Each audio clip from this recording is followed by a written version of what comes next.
straight to item F, which is proclamations, presentations, and awards. We have with us Keaton Alexander Griffin of the Griffin Group with a legislative update. Keaton, if you can come to the microphone. Good evening. I am Keaton Griffin. I'm the co-owner of the Griffin Group, the lobbying firm. A little just background on us. We're based out of Polk County. I'm from Lake Wells originally and now live in Lakeland. So Polk County wants to be with us. I'm sure as you read in the news, it was a bit of a crazy legislative session. Budget process was a little bit longer than we were hoping for, but the governor has now signed the budget, and we came out on top with $175,000 for the electrical substation. It's very good. It's not everything that we asked for, but I'm going to say it shows that the state is willing to partner with us and trust us with the money and trust us to spend it and use it wisely. So I think we can just keep moving forward and moving up in what we're asking for and hopefully getting more, which is really great. If there's any questions, I'm more than willing to answer anything that you got. Gotcha. So, in relation to, because the question came up, why do we use a lobbying group for issues like this? So, in relation to what we're paying for the lobbying and what we just received, could you expound on that? Yeah, so my job is to help shepherd your request through the legislative process. You all cannot be boots on the ground in Tallahassee at all times. I can be. I am. Anytime that we're in session, committee meets, anything like that, we're in Tallahassee full-time. Drag our two-year-old out there with us. It's a whole gang. And my job is to go through committee staff. I work with them. I work with the Senate President. I work with the Speaker of the House, our sponsors of all of our appropriations requests, the delegation, anybody that I need to meet with on your request, we sit down and meet with, go through what we're doing, what Fort Meade's goals are, and how we're working to achieve those. I help with the governor not vetoing it by getting letters of support from y'all, talking them through the project, why it's important to us. The governor's staff really, it is very important to them to understand that we are going to spend the money on what we're exactly spending the money on and why it is important to Fort Meade, and why we can't live with ourselves. So that's kind of why you hire a lobbyist, and then in our off season we continue to develop relationships for you so that when you do come to Tallahassee, the door is open and everybody's willing to speak with you and happy to help you. Awesome. Thank you so much. Of course. Just also, I will be sending out each individual emails. I'd love to sit down with you one-on-one and get to know you better, but also get to know the goals you have for Fort Meade so we can continue to hopefully move forward together. Awesome. Thank you. Were there any agenda items other than the substation that you started laying groundwork for? Yes, we had one other request. It was for the multi-use. Yes, and that did not move forward. I had heard, since this is my first year, I heard that we run it in years past. I think we may just need to tweak that request and figure out how to word it in a way that is enticing to the legislature. Which I'm helping. That's perfect. Yeah, thank you so much. Thank you very much. And item F2, city manager recruitment. We have Kevin, is it Mason or Matson of SGR? Thank you. Thank you for having me. I have a short presentation that I'd like to give about the company and the services that we provide. I'll be happy to answer any questions that you may have. Jack, control over the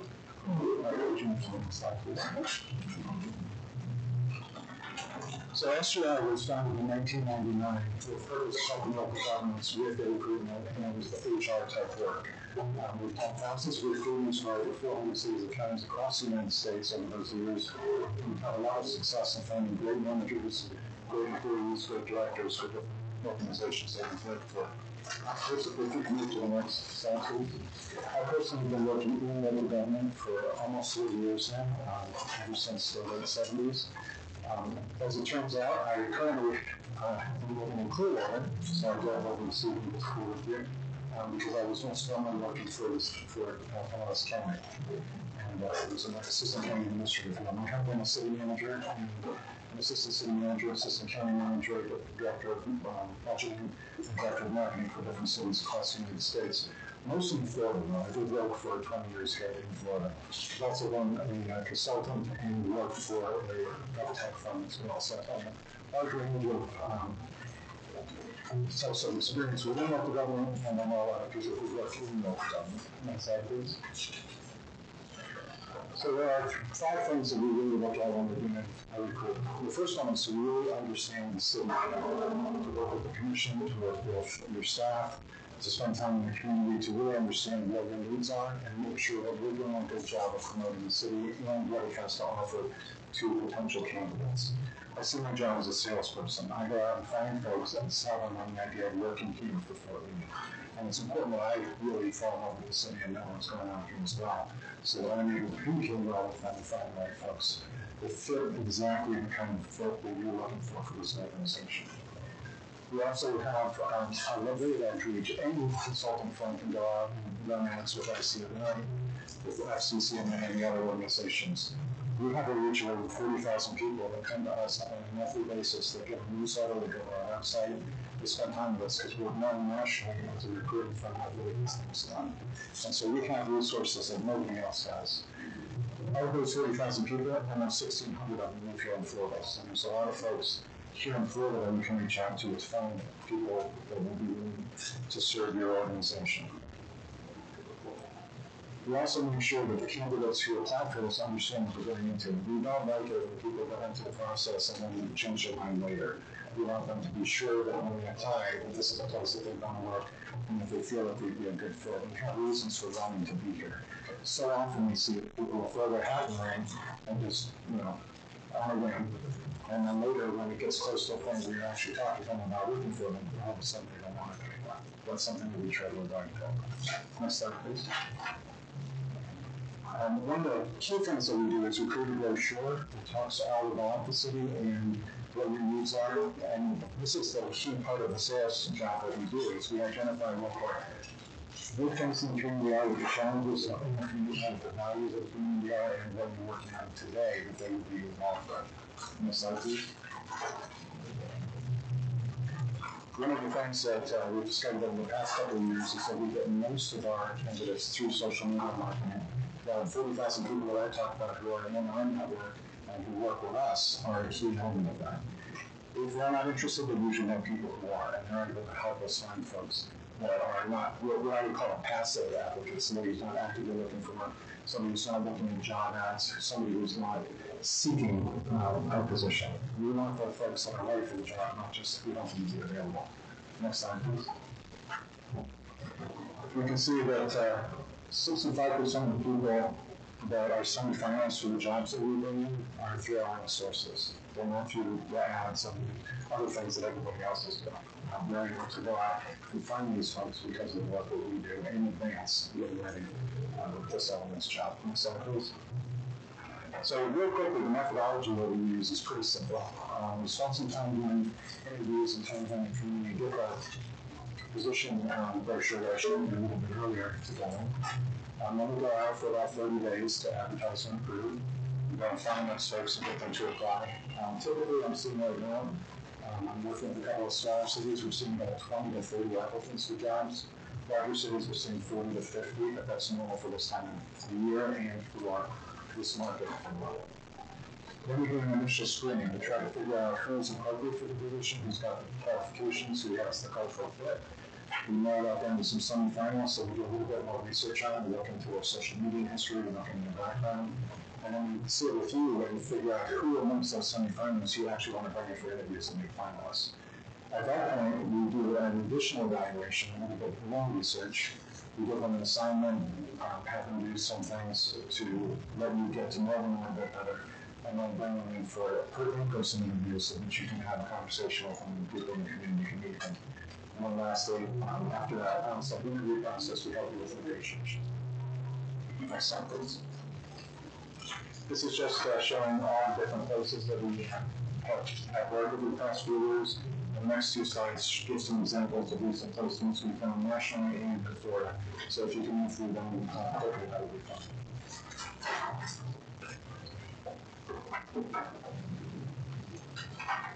So these are city manager type improvements that we've done this year, and then inside has some floor work.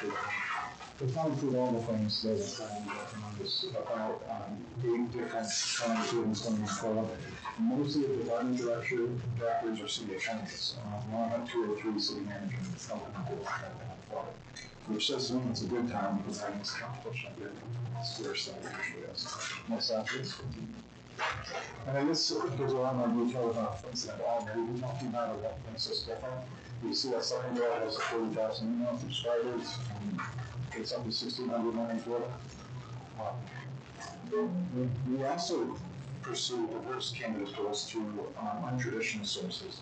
One of the things is we have a strong relationship with the Hispanic community, even local government, with women leading government and other organizations that can give us candidates that aren't from the traditional pools as well. Next slide, please. So one of the things I here would like to talk about is there was a couple of years ago, a national company who surveys of all cities asking about their experience with recruitment firms. How did it go?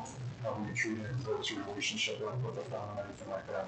And one firm came out on top on all areas for that. People, anonymously and through this national firm reported back that we have a great level of understanding of your needs, making sure that we found the right fit. We have integrated services and solutions, prompt and ongoing communications, and all the things that make a good relationship work. That's all I have in the presentation, but I'd be happy to answer questions about the company and myself or anyone else. I don't have any questions.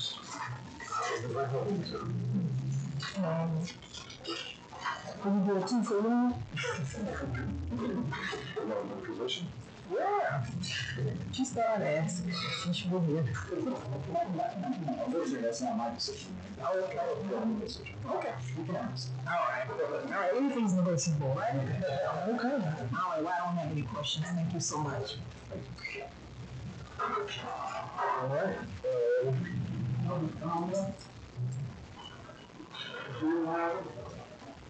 Step up if you would like to make a comment. Bill Spade, West Bob, what we? Yes, so this is not for the 3 minutes. This is not going through. Yes, sir. Okay, so I don't need to tell you who I am. Yes, sir. That's who you are, and then you can To be on site, or I would suggest in the process of finding a city manager candidate that we seek out a recent graduate, at least a master's degree. I would like to see a Hispanic woman who is certified in has a degree in public administration, certified in grant writing, and has done an internship in a city. Thank you. Yes, sir. Okay.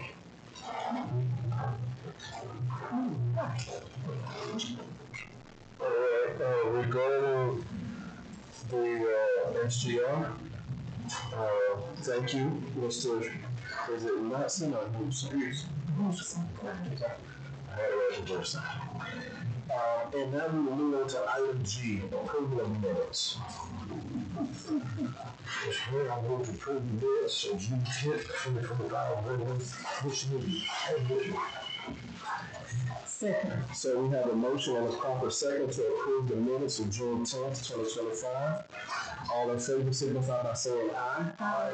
Any opposed, like sign? None, motion carries. Moving on to item I, resolutions. Item 01. A resolution of the City Commission of the City of Fort Meade, Florida, relating to the provision of fire protection services facilities and programming in the City of Fort Meade, Florida, establishing the estimated assessment rate for fire protection assessments for the fiscal year beginning October 1st, 2025, directing the preparation of an assessment roll, authorizing a public hearing and written provision of notice thereof, and providing for an effective date. As the city attorney mentioned, this resolution is to set that preliminary fire assessment and approve the fire assessment roles. Within your agenda items, you should have those roles available to you. This is an imposition of the non-applicable assessment to fund the cost of planning, permitting, construction, operation, and maintenance of administration, and any acquisition of your fire protection service system. From last year to this year, there was a marginal increase. Overall, the anticipated revenues into the fire fund are approximately $706,000 for fiscal year 25-26. So this is for your upcoming year. Okay. This is a preliminary process. You will have to approve the final on August 12th, 2025. We will consider that final fire protection assessment. In the interim, the residents will have an opportunity to receive this non-applicable assessment. They may write in to appeal the decision of the imposition for review, and they have to do that within 20 days.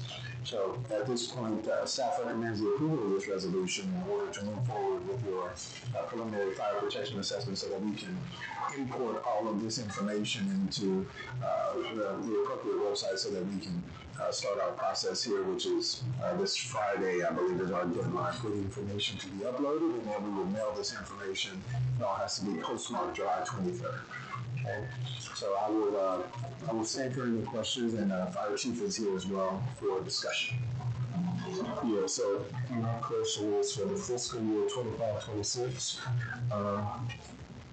Does this cover the entirety of the projected budget, or is this a portion of the projected budget? Do we have a value there yet? So I would say that we, I don't want to put you on the spot, but I would say that we, I'll let you touch on it. Good evening. As always, it's a pleasure to be before you all. So to answer your question, Mayor, no, it does not. So it does not currently cover this year's budget as well. So you may or may not remember through that budgetary process last year, there's a percentage of that budget that it does not cover. We went, again, you may remember a little bit last year, we went back and forth. Obviously, we listened to residents and, their statements on the matter to raise it. This is not an increase year, by the way, so we're not increasing the fire assessment fee. It's remaining the same as it is this current fiscal year. So we're not increasing it, but no, it does not cover the total cost of the budget. In that regard, neither does this year's fiscal budget as well. We would have to increase that exponentially so much to cover that. Honestly, that would be a feat in itself. Gotcha. So the 3,059.36 is due to additional structures. Yes, sir. Buildings. That's correct. So that's additional parcels, additional structures on additional parcels that have been added or built since last fiscal year. Okay. Yes, sir. Any questions? Mm-hmm. Any comment from the public? If none, I entertain a motion. Mr. Mayor, I move to approve resolution R2025-69, preliminary fire protection assessment. Second, we have a motion and a proper second to approve resolution R2025-69. All in favor signify by saying aye. Aye. Any opposed, like sign. None. Motion carries. Moving on to resolution 02. Resolution number 2025-70, a resolution of the City Commission of the City of Fort Meade, Florida, relating to the provision of stormwater management services in the City of Fort Meade, Florida, establishing the preliminary stormwater assessment rate for stormwater management services for the fiscal year beginning October 1st, 2025, directing the preparation of an assessment roll, authorizing a public hearing, and directing the provision of notice thereof, and providing for an effective date. All right, so similar to your fire assessment, there is a stormwater assessment process as well. This is your initial for your stormwater assessment, that preliminary approval of that stormwater assessment roll. Again, this is for your non-applicable assessment to fund the cost of planning, permitting, construction, operating, maintenance, and administration on the stormwater management system. In this case, there's an assessment rate increase to 2.1% this fiscal year, and that is similar to prior years. Okay, the ESU rate, which is the equivalent stormwater unit rate, is $8.27 per month, and so on average, folks will see about $99.24 for the year if it's a single-family residence. Okay, again, the public hearing will need to be conducted in order to formally adopt the final that will occur on August 12th. And we anticipate the funds to the stormwater account are approximately $244,695.85. And so staff requests or seeks the approval of this resolution for the preliminary stormwater assessment. We'll follow the same timeline with the upload and transmittal of these assessments as well. And staff stands for any questions. Are there any questions? No. Any discussion? I'll entertain a motion. Mr. Mayor, I move to approve resolution R2025-70, preliminary stormwater assessment. Second. We have a motion and a proper second to approve resolution R 2025-70.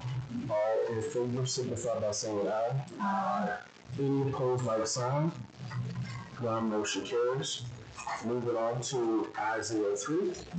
Resolution number 2025-72, a resolution of the City Commission of the City of Fort Meade, Florida, relating to the Florida Department of Environmental Services, LGEP, State Revolving Fund, SIF, adoption of the Clean Water Wastewater Facility Plan for the implementation of resiliency improvements effective this date. So you all heard a presentation on this item earlier. So this is the associated resolution to move this project forward. And for those who are in the public who are not here for background, this is approximately $6.13 million project in order to harden facilities. And so this grant is actually 100% funded with, and it is forgivable. So the city of Fort Meade does not incur any budgetary expense for this. And their staff does recommend approval. We do need to get these documents signed this evening before the folks in the crowd from CPHD, because we need to keep the timeline for this submittal for July 15th. So I just wanted to put that out there for you. And we stand for any questions. Are there any questions? Mr. Mayor, I move to approve resolution R 2025-72. Second. We have a motion and a proper second to approve resolution 2025-72. All in favor signify by saying aye. Aye. Any opposed, like sign. None, motion carries. Question, I don't know who put this here. Is this what this document is? These are the minutes. So the document for CHP is in this. Yes, sir. Can we find that, please? First.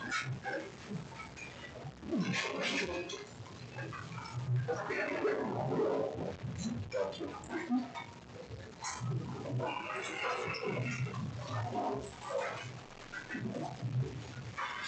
Moving on to item 03.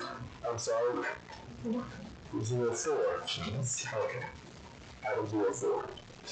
Resolution number 2025-73, a resolution of the City Commission of the City of Fort Meade, Florida, relating to the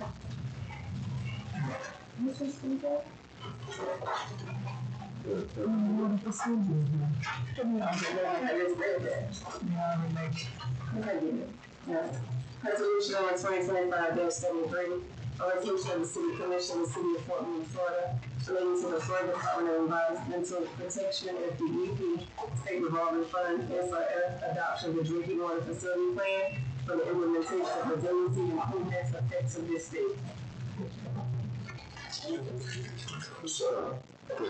So in my resolution, one has proposed drinking water facility plan. The second one says proposed clean water facility. Correct. So one is wastewater, one is potable water. And so, I just want to go ahead and Yes, sir. It's for clean water. This item. And then this is resolution 2025-73. Correct. It's the same.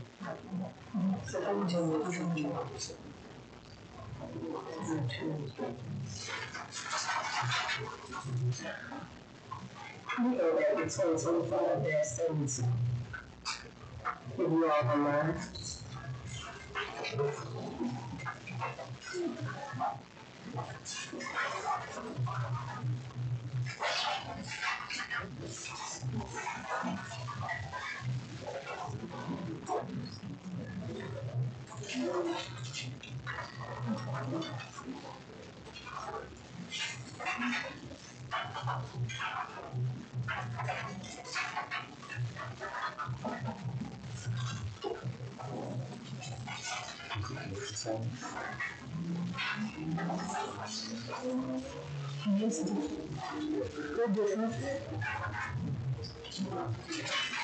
You're different.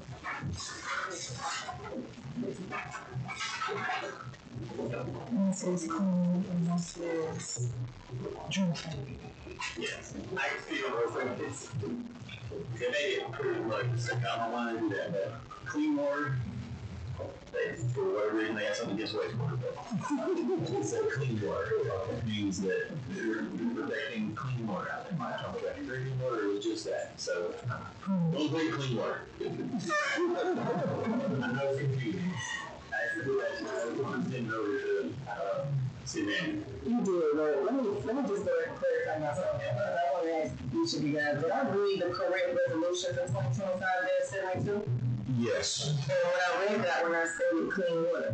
You said drinking water. No, I mean for 2025. 72. But for the 2025-72, you guys should already ruled on that. Yes. And I read that one as clean water. Right.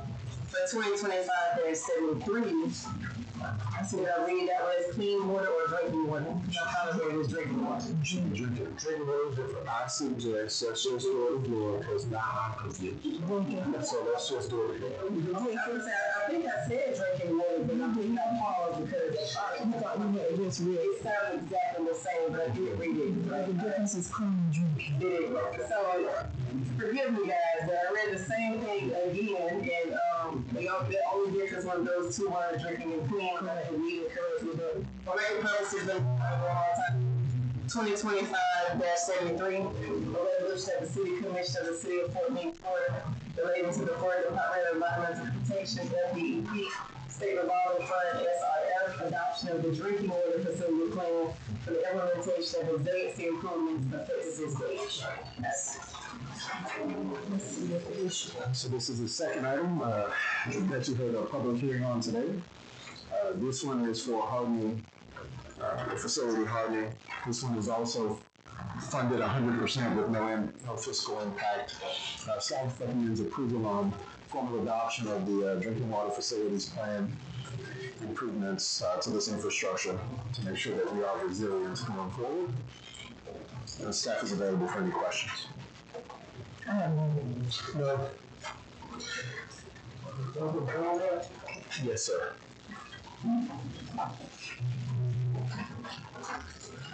I'm straight, I'm attorney, you are forgiven. Things like this do happen. I don't know what happens sometimes, things do happen and we can be forgiven.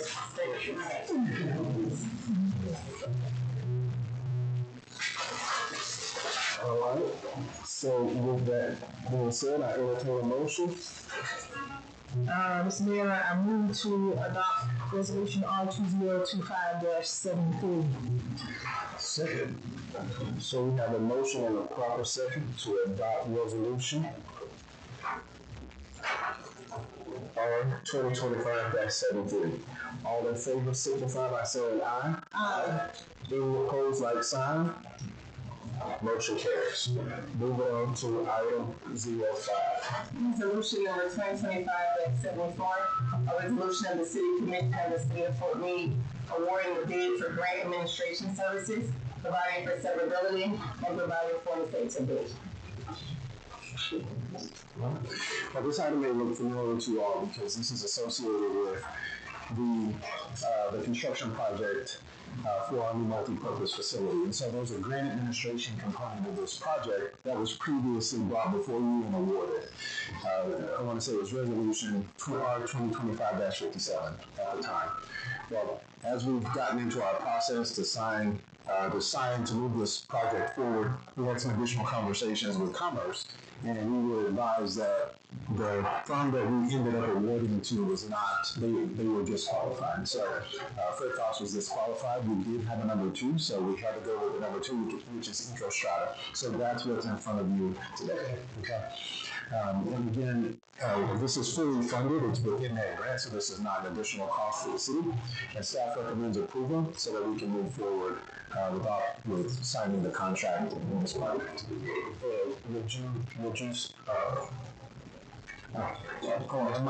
Yes, sir. Apologies, the firm is here if you have any questions of the firm as well. So, prior to giving one second, thank you. No, you can come on.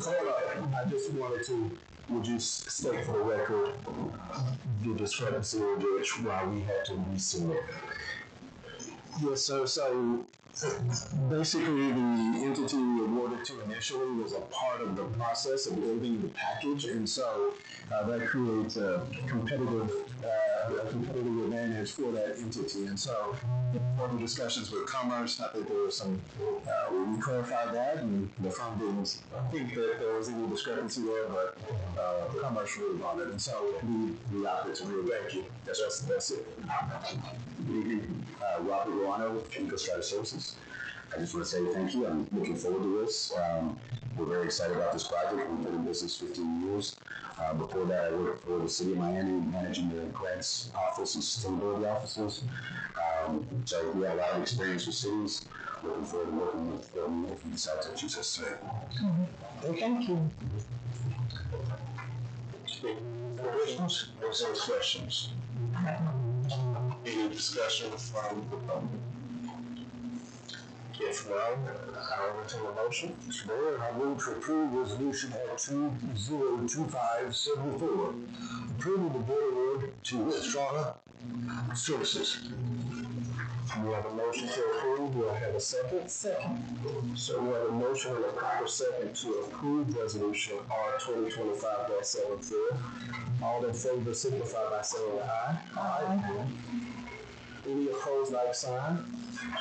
None, motion carries. Thank you very much. Look forward to working with all of you. Thank you. Moving on to item I-06. Resolution number 2025-75, a resolution of the City Commission of the City of Fort Meade awarding the bid for the Streetscape project to Gibbs and Register Inc. based on the recommendation of the project engineer, authorizing the mayor to execute all necessary documents, providing for severability, and providing for an effective date.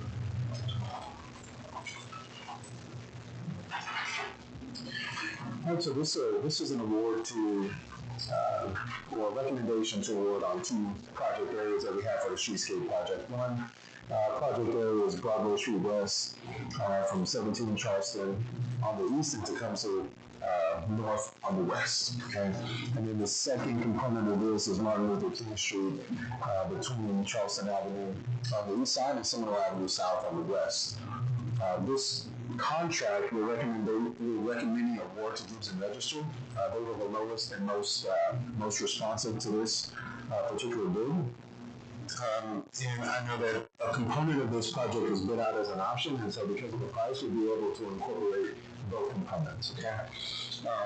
There is a local match that is approximately $50,000 from the city of Fort Meade, and we're working through where we will take those funds, and a portion of it is in the CRA. So we'll utilize CRA funds for that match. And again, staff recommends approval here to Gibbs and Register. Staff is available for any questions, and Assistant City Manager is up on this. So my only question is, has there always been a $50,000 match? I just don't recall. If no questions or discussion, any discussion? Question on the public? They have CRA funds available. I mean, there's adequate funds there, correct? Yes, sir, we do have money. And it can be used for as a match. Yes. Yeah. Okay. That's the situation. Yeah. If no further discussion or any questions, I'll entertain a motion. Mr. Mayor, I move to award the bid for construction of streetscape project to include both project areas. And adopting resolution R2025-75. Yes. Okay. That's what I said. So we have a motion and a proper second to adopt resolution R 2025-75. All in favor signify by saying aye. Aye. Any opposed, like sign? None. Motion carries. Item 07.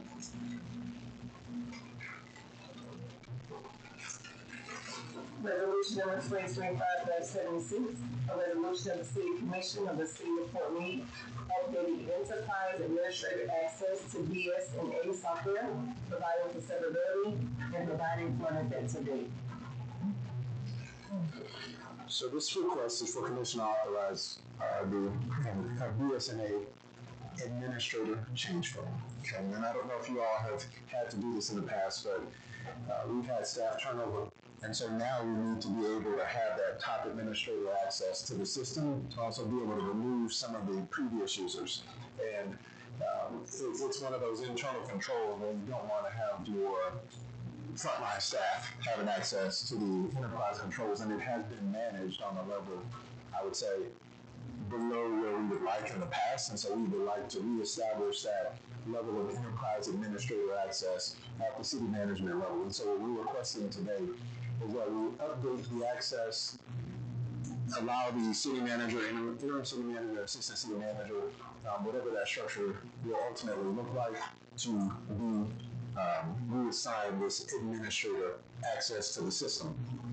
It does require the signature of all of the elected officials and the city attorney. So just wanted to let you all know that we will need all of your signatures for this access to move forward. There is no fiscal impact, and staff recommends that the commission authorize the execution of the BS&A software administrator change request form and approve the designation updates as presented. So let me interject this. Can we change the language of moving on youth so that, because right here we have appointed the intercity manager, but it has nothing to say with a full-time city manager, so that if we do this in the future, will we have to do this again? Is it a way that we can word this to where we would not have to, it would be in the control of the city manager to apply? Yes, we can. Okay, so if we could have that in the language of the motion, please. Yes. If I may interject, because you recommended that it would be under the control of the city manager to, are you saying to make the appointments? So that we have a full-time city manager. My question, the first part of the question is, will we have to do this again because now you're on an interim? Yes, sir. So in interim until the 23rd. Yes, sir. So will we have to do it again after the 23rd? And if so, then that's worded in a way that we will not have to. Yeah, okay. That's right. Any further question or discussion? Question. Go ahead. Come on up. Seems to me, in space, seems to me like that interim would just be time for it. Correct. City manager is city manager. Correct. That language, whoever is city manager, you have the time. Yes. But what we wanted to reflect is for the remainder of his tenure here, he will still be able to have authorization, and then as we pursue a permanent city manager, that individual will have the authorization at that point. City manager is city manager. Whoever works in that time. Okay. Here we go. If no further discussion, I'll entertain a motion.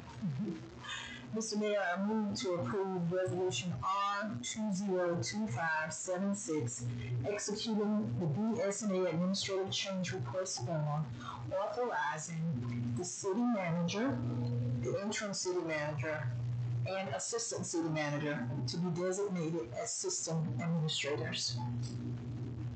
Second, we have a motion and a proper second to move forward with Resolution R 2025-76, authorizing city manager, interim city manager, or assistant city manager as systems administrators.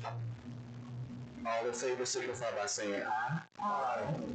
Any opposed, like sign. None, motion carries. Moving on to item 08.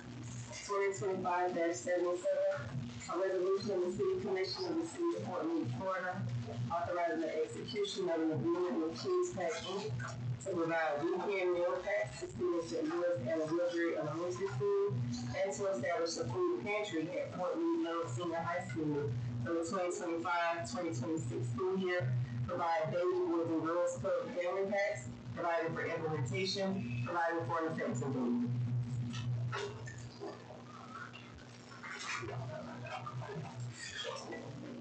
Right, so we're excited about this one because I know that folks have been wondering how we would spend the remaining funds that we have on all these grants before the deadline. So we've looked at ways in which we can activate these funds in the community. And so we have a utility assistance program that is currently active. Staff is also exploring $1 million outdoor, I would say, call it like exercise play equipment area for improvements for Patterson Park. We'll bring that back to you for a later date. But this one here is another public service opportunity for us with Kids Pack. And so we see them as being able to provide these food assistance to students, right? Because it is a gap in the community, and families are strapped these days from a financial perspective, and then there are also food insecurity issues in our community. And so in this case, Florida Commerce has pre-approved human services programs like food assistance as something that we can do. And so we want to be able to activate this program in partnership with Kids Pack.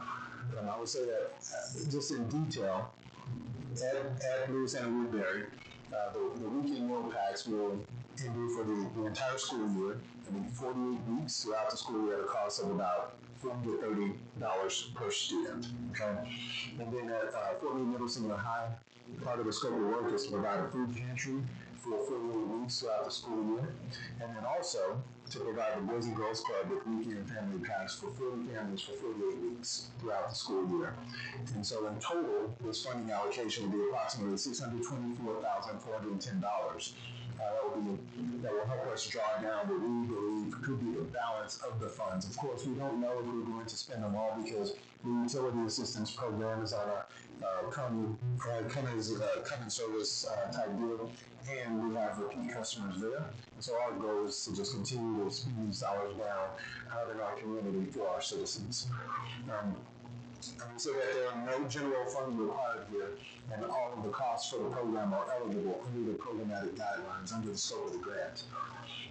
And so what we're seeking is approval to execute the agreement with Kids Pack in order to provide this program. And again, we're excited for this. We think that there are some mechanisms in place to ensure that the accounting is Fort Meade specific. They'll set up the accounting piece for us. There will be sub-accounts per school so we understand where the funds are going and how they're being utilized. And these are non-perishable items going to families on a consistent basis every week, multiple touch points to be able to help the families in our community. We will receive monthly accounting updates, and all of those should be reported through to the assistant city manager as she tracks the programmatic guidelines. They are present to speak if you would like to hear from the organization. Cheryl is here. We'll stand for any questions or comments. Which was not going to issue for Sinoco. This is leftover grant money or passing grant funds. Any particular grants or just? Yes, sir. This is a CDBG, CD dollars. And so the $5 billion that we have utilized portions of it for the streetscape project. We also took a portion of it for the utility assistance program. That's what we sure was. What is that? Question. No, I don't have any questions, but I will comment. Just thank you once again for thinking outside the box, so that funds will be utilized in a productive way, where the citizens in our community could really value and appreciate it. And just understanding in the climate that we're in now, I know a lot of public schools funding for programs such as this are being cut or have been cut. And so this couldn't have come at a most opportune time such as this. And so I think it's going to speak volumes to the citizens and the kids in this community, as well as the families. That's one less thing they'll have to try to decide where they're going to spend and use their dollars, because that resource is being provided from the city of Fort Meade. And so I just say kudos to you all, and thank you very much for your efforts and your hard work. I do have a question. So regarding the Fort Meade High School food pantry, they already have an established food pantry. So we're not establishing one, or is there a second food pantry that will be established?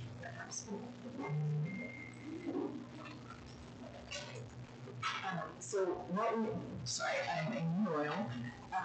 What we are going to do is probably supplement their food pantry. Okay.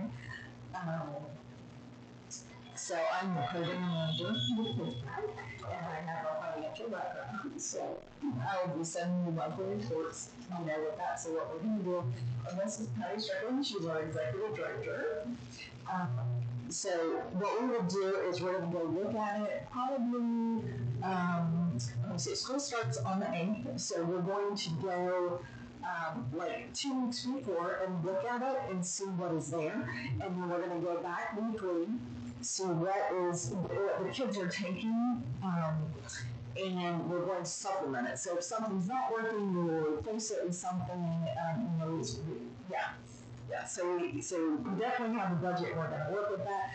We have a partnership that we've been talking to Publix, so they're going to help us out, with that. Yes, Publix is currently one of the providers already. Perfect. Yeah, we know that. We were talking to Brian West, and he said, yeah, Reed comes out and does that. So that's what we're going to do. We're just going to do it on a weekly basis that way. And then for the family packs, what we are going to do is we are going to do it. We haven't decided what day. We're not sure if we're going to do it on a Monday or on a Friday, but it's going to last the whole week. And what we're going to do is, again, we're working with Publix, to do that for the 40 families, and we're going to fill it with food, with fruits and, canned goods and, rice, all those kind of things for them. So we're going to drop them off at Boys and Girls Club, and they can pick them up there. There's no labels, there's nothing on anything, so it does not embarrass any child, and that's what we want. It's not about Kids Pack, it's about these children, and that is why we work with the school system, because if they can get an education, we're just helping them learn, because we know that they will go for their life. Is there any concern about students who attend the elementary who would receive the Kids Pack there, and then they also attend Boys and Girls Club and would receive an additional pack? Is there any concern with that? The Kids Pack is directly for the child. Okay, so we, if you've never seen Boys and Girls Club, that would be for the family. That's correct. That is correct. But I just want to say one thing. One of the reasons we're looking at Publix is the fact that they don't go out and just drop that. They have got their dietitian, their nutritionist, everybody from Publix is on board with this program. We're kind of seeing it as a pilot program because of the fact that they're seeing the need to put in more school pantries. But they really don't work that in the trenches, and they're just a grocery store. So basically, by looking at and broadening this, they might be able to extend out all over the county. That's the goal. We don't know if it's gonna happen, but the good Lord always answers first. But the other thing is the fact that one of the things, and we did not mention, is we're also putting a food pantry in the elementary. Because they are also kids that do not, probably not food at home. It's not gonna be as large as the one in the high school. But we wanna supplement that those allergy also. So they will get weekend pass. But they'll also will have access to a food pantry. Awesome. Thank you so very much. Thank you. Yes, sir. Miss Amy, you have a question? Yes. I'm sure this is for qualified students, but for all students, It's gonna be all students. We do not, we don't ask any questions. The teachers know who the students are, so at the elementary, we're gonna give it to all the students. If they don't need it, they don't need it, but it will be available to them, absolutely. the good case is for students who, is this level they need to qualify or? Yeah, again, we don't ask any questions. They don't fill out anything for us. We don't have names. We don't have anything. You say you're hungry. We just care about the child. I'll also say that we're in 87 schools already. Okay, and treating 4,000 children. None of those children do we know their names. We don't know what they're working with. We know nothing about them. That is why we always work through the school system to ensure that we're willing to reduce the need. Okay, so, thank you very much, Michael.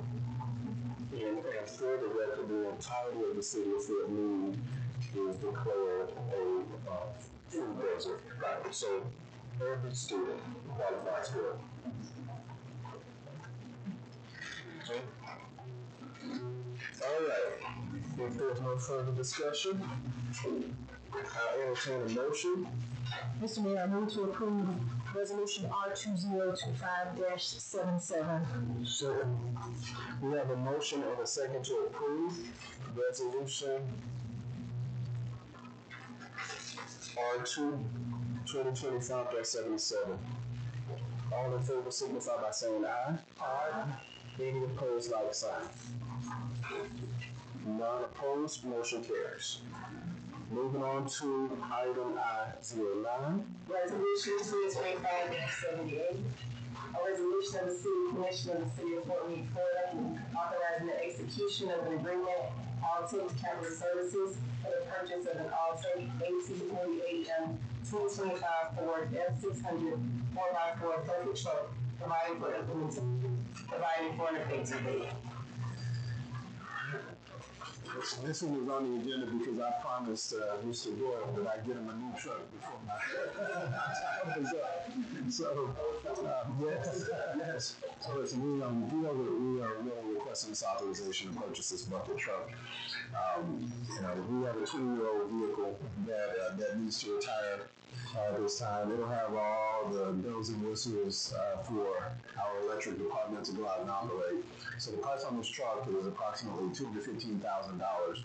But we are acquiring this truck over 4 years, try to put it into manageable terms for the city to be able to pay it out over time. And so there will be quarterly payments of just over $15,000 towards this truck. And the funds for the purchase, I listed the account here of where the fiscal impact will take place. This is in the electric department fund. Currently, they have a balance of $45,000. And again, quarterly payments. So your first payment will be within the parameters. You just have to make sure that you budget for subsequent years quarterly for these payments, okay? But the funding will be in place for it. So, our staff recommends the approval of this item and authorize the purchase of this bucket truck, authorizing the city manager to execute all documents associated with this acquisition. We already have a credit application in place, and our numbers hold until roughly October, but Mr. Doyle needs this truck like yesterday. The truck that's currently in operation will be decommissioned and sold, and we'll be able to hopefully use those funds for something else in-house that we may need. And Mr. Doyle, I believe, is here, and we stand for any questions that you may have for us. Any questions? No? All right. I'll entertain a motion. Mr. Mayor, I move to approve resolution R2025-78. Authorizing the purchase of the money. Second. So we have a motion and a proper second to approve resolution 2025-78. All in favor signify by saying aye. Aye. Any opposed, like sign? None, motion carries. Moving on to item 10. Resolution 2025-79. A resolution of the City Council of the City of Fort Lee, Florida, authorizing the utilization of senior advisors of the Florida City and County Management Association, FCCMA, to assist in identifying and selecting an interim city manager, authorizing the current interim city manager and the Human Resources Director to prepare and distribute an advertisement to FCCMA managers in transit, MITs, and providing for an effective date. And Mr. Mayor, there are representatives here to speak. If you would like to ask any questions. If the gentleman would approach the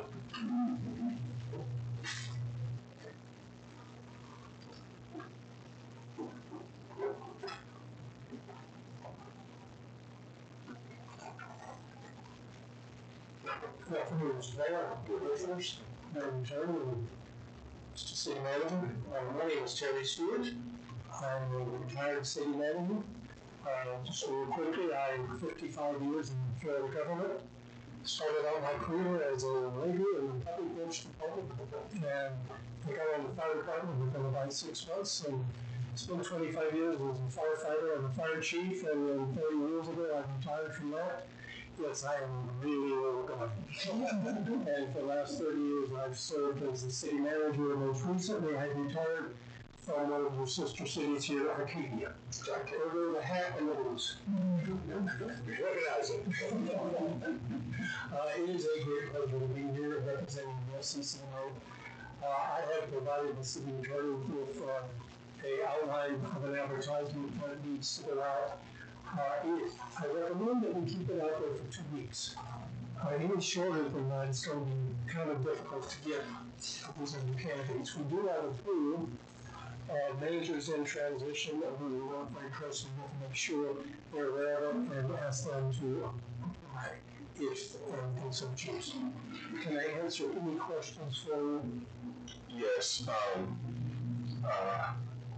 How would you obtain that information if someone is already has anyone already expressed interest? If so, would you be privileged to that information? Well, we have a list of what we call managers in transition. We have approximately 20 on that list at the current time. We will notify each of them. We have all of the contact information. We notify them.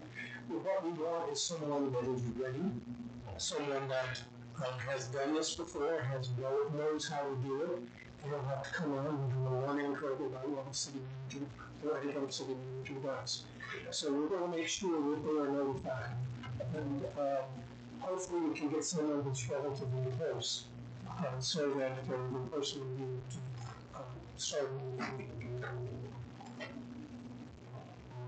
Any other questions I can answer? Other questions I have. I would like to say, if you look at the bottom part where it says section 2 of the general authority, that gives you a sample of what the advertisement looks like. What I did do is from the advertisement that I was sent for the FCCMA, I did take out the price, and I did take out whether or not the interim city manager will not be able to apply for the permanent city manager position. And that's because the board hires a city attorney and a city manager, so it makes the rates, so all that should be up to you guys. I do understand that just for employment purposes, there are times where the city council will ask us to go out and negotiate the different terms, and we can do that as well. A recommended amount, I believe, was around maybe $10,000, and then maybe another $2,000 for housing and travel. We did speak with our Human Resources Director, and I will let her speak to that. And she gave us pretty much some information and research that she found with what compensation packages would look like for interim city managers. So you guys will need to have some type of discussion to tell us how we will be proceeding with this advertisement as far as filling in those terms. Mr. Mayor, Yes. using 10,000 is not per month for the entire period. So there'll be 10,000 per month. Now I believe FCC has been raised to 200. I'm not saying I'm retired. And I believe the only other thing is that speaking to the 2 weeks, this advertisement obviously can be changed. It's just a format for you, but remember that our current interim city manager's contract ends on July 23rd. I believe that's a Wednesday. So the only reason I put a suggested end date of July 18th was so that would be a Friday, so that's about 8 or 9 days contingent upon you guys approving it tonight. It could arguably go out tomorrow from human resource and the interim city manager looking over. They could send the FCC a note that can get distributed. I know that leaves us with about 8 or 9 days. It's not quite 2 weeks, but that would give us an opportunity to have them all collected that Friday. It's not ideal, but what would happen is it could get disseminated to you all. On Monday, you could look at it. We could possibly call a special meeting for that Tuesday before the interim city manager leaves, and we could possibly have FCCMA bring back any interested candidates who would like to present at that meeting to do so that you guys could choose someone. I just urge this of you guys. We have to have an interim city manager in place. We cannot go without having one. Ms. Gloria, is there anything in addition that you would like to add to that? If so, use that microphone. No, thank you so much. The interim covered it adequately. I did what I called a preliminary market valuation for the city attorney that will apply to the regular city attorney when you hire them. However, I'm sorry, I apologize, city manager. However, if we go with the 10,000 per month plus the housing expense, we still stay within the lower end of the range for what we'll hire the regular manager. So I feel comfortable that it aligns with what is usual and customary in state of Florida for a city with a similar population demographic. Okay, so that's 10K per month. Per month. The 2,000 is for Housing. Housing and or travel. Okay, so it's all inclusive, the 2,000. Absolutely, sir. Okay. I just wanted to have that clear. Any additional comments for? Just to let you know that this is a bit more of a compressed timeline than the FCCA and the senior advisors are accustomed to working with. I made a commitment to the attorney that we work hard to make it happen. Hopefully give you the best possible candidates. Thank you. Thank you, sir. Any further questions? Any discussion?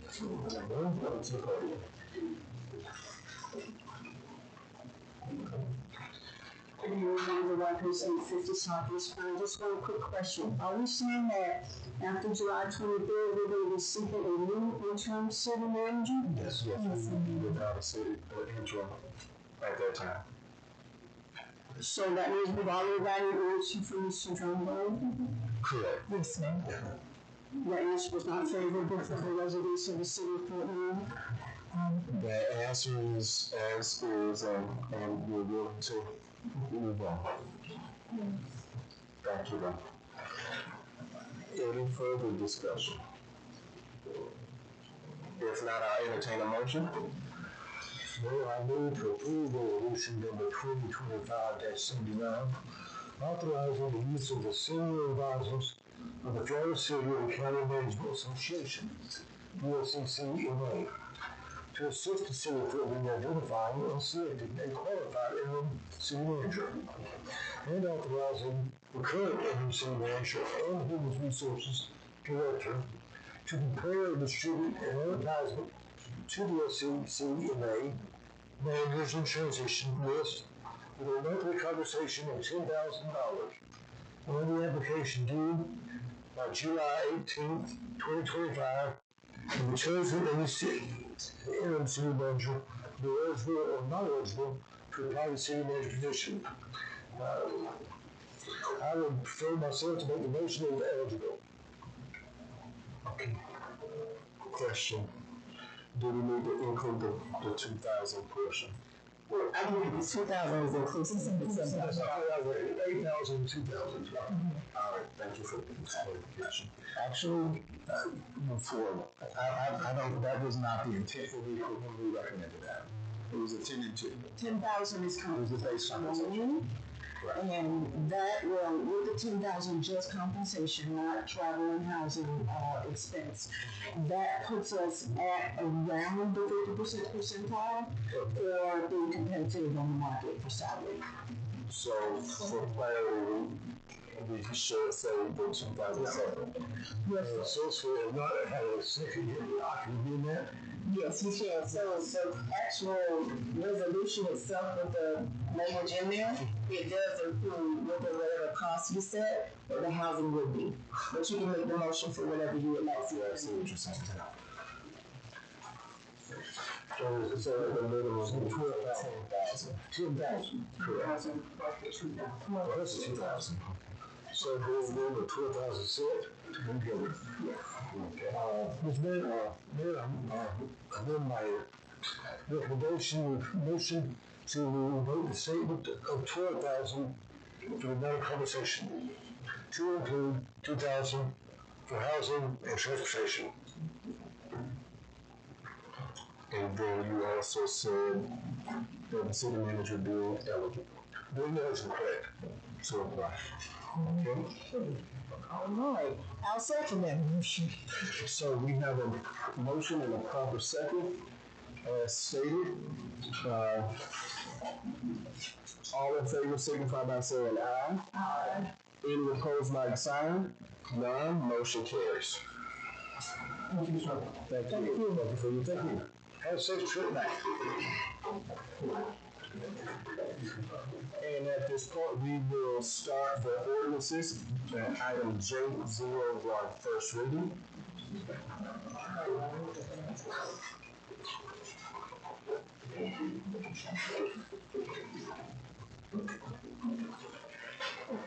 Hey, Miss Brenda.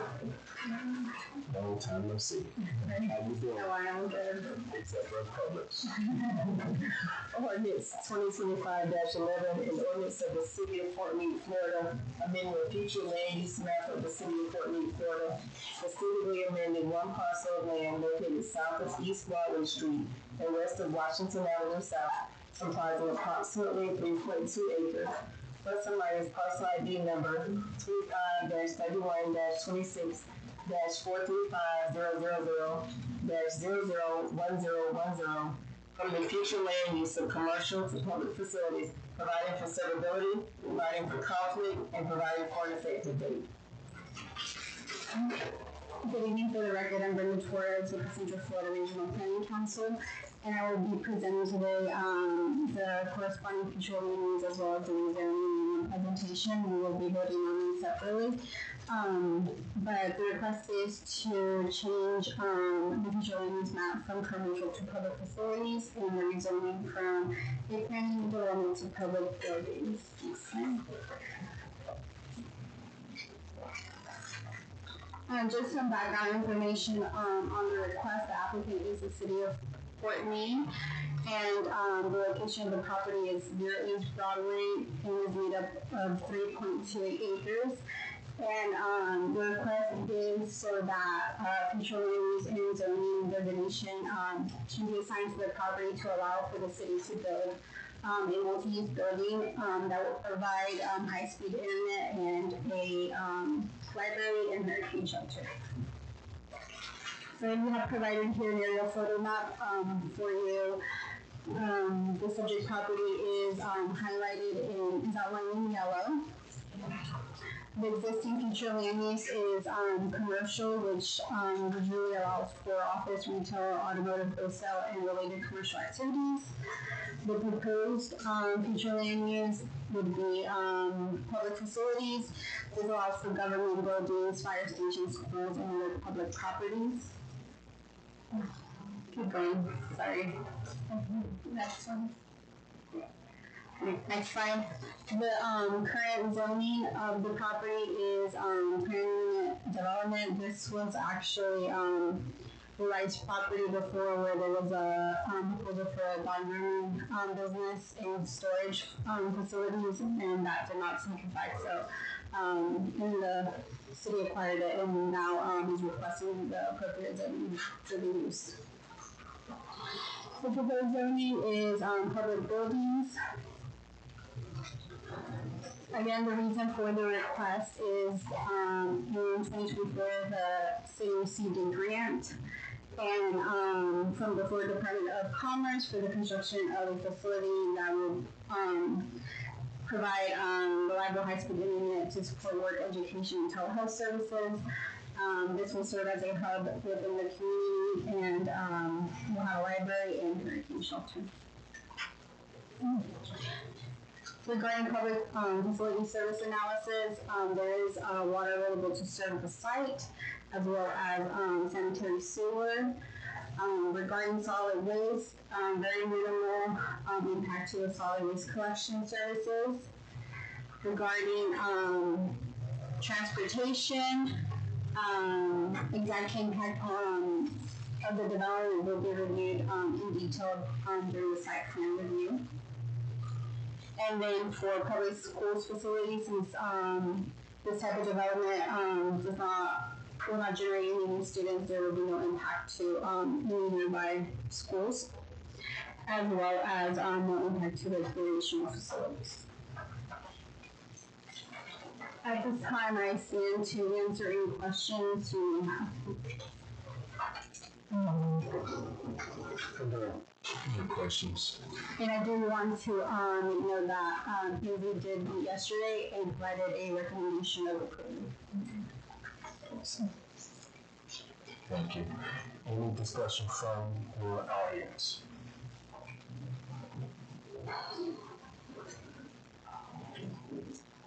Again, State, could you clarify what property this is? Yes. So this west of the city mobile home park, just like you said, directly across Broadway from Hancock Field. Okay. Where we currently use that property for staging for the parade. Okay. So, and if you see it as correctly, we're going to change it to single-family residential? No, sir. It's being changed. The request is to change it from commercial to public facilities use. Public facilities. Yes. Okay. One other question. Did the commission make a motion or pass a motion prior to the night to have this ordinance drawn up? The first one on the agenda. Yes. So, if the commission will not make a motion to have an ordinance drawn up, then we have no idea to do that, not knowing whether it would pass or not. Yeah, I'm not sure I follow. But I know that property has been discussed multiple times about being the location of this project. If I may, I'd like to try to answer your question because I understand what you're saying. We preemptively prepared this ordinance in anticipation of it being on this agenda. And so this is how we operate in order not to lose time. If we would have waited, P&Z approved this item yesterday, so the next available public meeting it didn't be until August 12th. And so Not if you started a month ago. I understand that, but not knowing whether or not this item would have made it out of P&Z would have placed us in the same position. So the way we've done it is we created the agenda. If this item did not pass P&Z yesterday, it would have been removed from the agenda at the start of the meeting today, sir. I still think ordinances ought to be, a motion ought to be made forthcoming.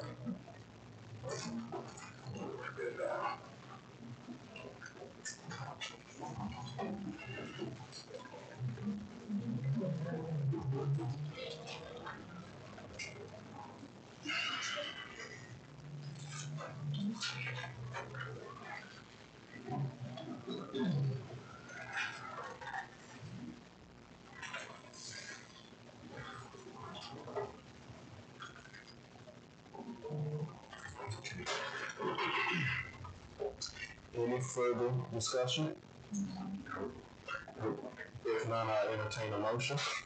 Mr. Mayor, I move to approve ordinance 2025-11. Second. So this is a motion to approve on the first reading, ordinance 2025-11. All in favor signify by saying aye. Aye. Any opposed, like sign? None, motion carries.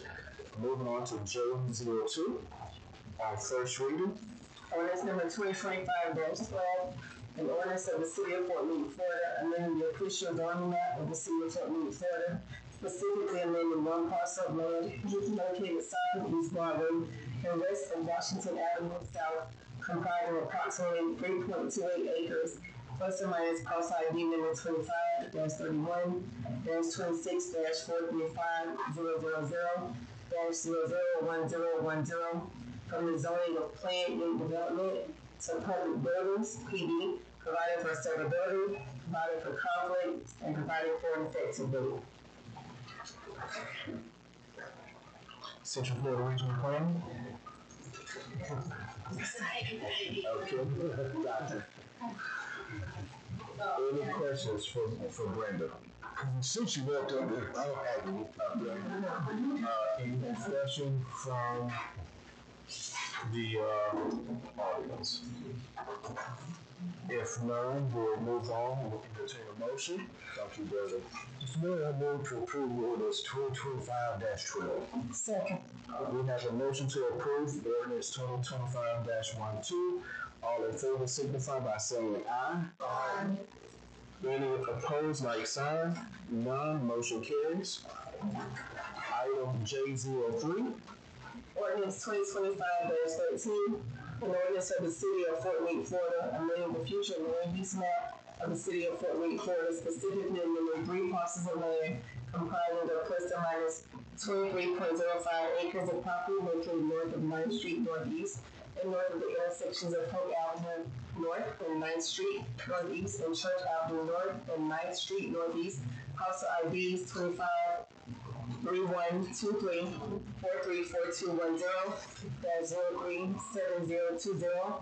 Parcel ID number 25-3123-434-210-04203 and parcel ID number 25-3123-434-210-039-020 from future land use of unassigned to Fort Meade single family residential, transmitting said amendment to Florida Commerce, the finding of compliance, providing for severability, and providing for an effective date. Again, for the record, Brenda Toy with the Central Florida Regional Planning Council. We do have a future land map amendment and an accompanying zoning, so again, I will be presenting both with this presentation, and we will vote separately on both items. The request is for future land use map amendment for 23.05 acres located at north of 9th Street Northeast and north of the intersection of Polk Avenue North and 9th Street Northeast and Church Avenue and 9th Street Northeast, going from unassigned to family residential, and the zoning going from unassigned to single family residential R1B. Next slide, please. The applicant is Traditions Engineering, which they are here as well to answer any questions you may have. The proposed for this request is to assign a future land use and zoning that will accommodate the opportunity for a subdivision. I did want to make note that this is the first time we're seeing this, but this was actually taken to P&Z before. The applicant came forward with a plan unit development, and P&Z recommended that they come forward with R1B straight zoning because they wanted those standards to apply to the subdivision, and so the applicant went back to the drawing board and came forward with the R1B street zoning that you're looking at today. So again, we do have an aerial map for you of the property. The existing future land use is Polk County Residential Suburban, which allows for one dwelling unit per 5 acres. Next slide. And then the proposed future land use, next slide please, would be single family residential, which you can see is compatible with the surrounding area. Next slide. Existing zoning is unassigned, which still falls under the county residential suburban, which again allows for an building per 5 acres. And then the proposed zoning, next slide please, is R1B, which is again compatible with the surrounding area, which is why P&Z made that recommendation before. Did want to provide to you a table of the impact of this property with the density change, and that is that with the current future land use, there is an increase of 99 dwelling units.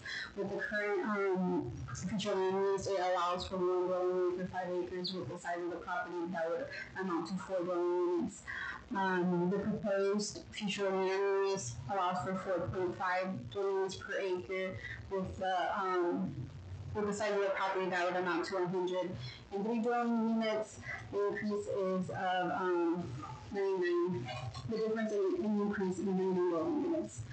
As regarding the zoning, again, the current zoning allows for 1 dwelling unit per 5 acres, which would amount to 4 units. Maximum density, but with the proposed zoning, it allows for 4 dwelling units, which with the 23.05 acres would allow for a density of up to 92 dwelling units. This is an increase of 88 dwelling units. I do want to make note that while 92 dwelling units would be allowed, you do have to consider the roads and stormwater and all the other design standards that would take place, and that would limit the amount of plots that they would actually be able to fit in this property. So regarding public facility service analysis, there is city water available for connection, as well as sanitary sewer. Very low or negative impact on solid waste collection services. Regarding traffic and transportation, there is anticipated activity to be to actually impact the nearby roadways with this development. So traffic concurrency, including traffic impact analysis for the roadway increase, will be coordinated with the city public works department and Polk County at the time of subdivision plat. In your staff report, we provided that there are right-of-ways on the property that extend beyond the project boundaries, and so the applicant and adjacent property owners will need to complete the right-of-way vacation procedures before preliminary plat and then the rest of the process into final plat.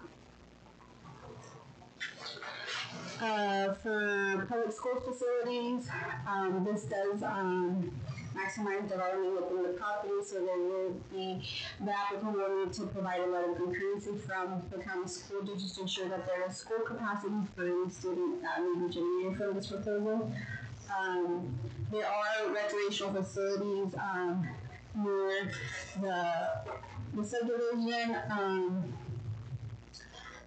At this time, the applicant has not stated whether they're going to provide any recreational facilities within their subdivision. Again, that would be reviewed during the time of subdivision plat. Regarding medical care and emergency services, in your staff report, we provided all the different medical centers as well as emergency services distance to this property, and there is adequate service for both medical and emergency services.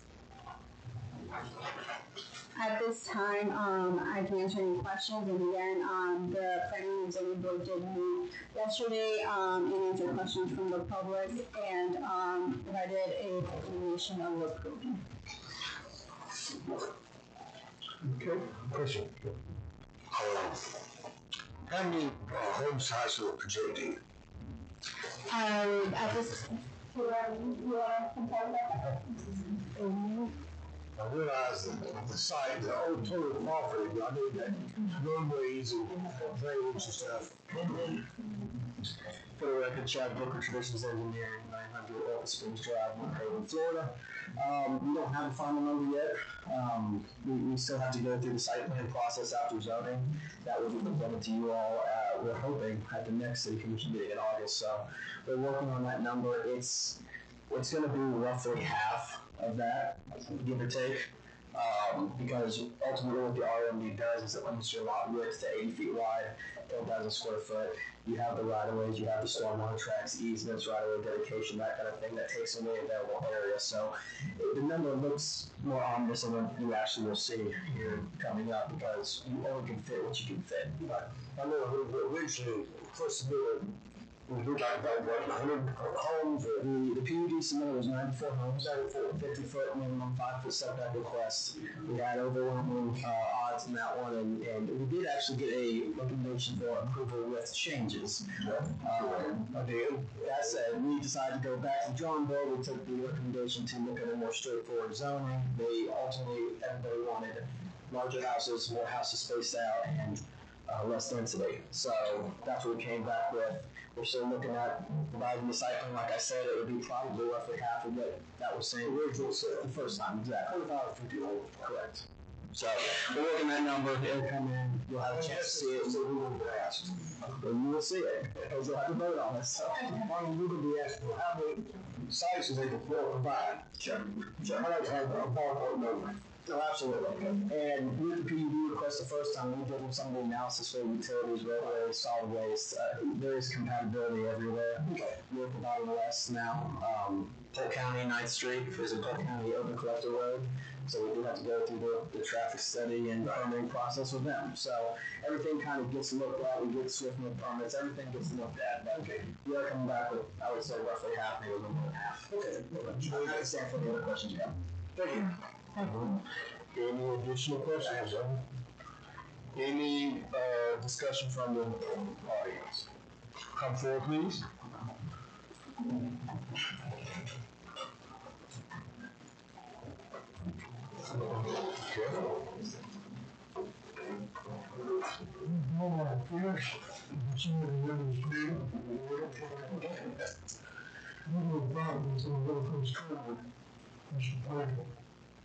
The building is showing license now. And so, commercial and southeast, working 2 years later, elections, we're very sure there's a non-restricted access. So I'm sure it's true. Okay. So yes, that was a question we had yesterday as well. And English Shepherd we provided that the right of way would need to be addressed before the preliminary plat being in agreement with the nearby property owners. So that Could you show where that? go to the area side. So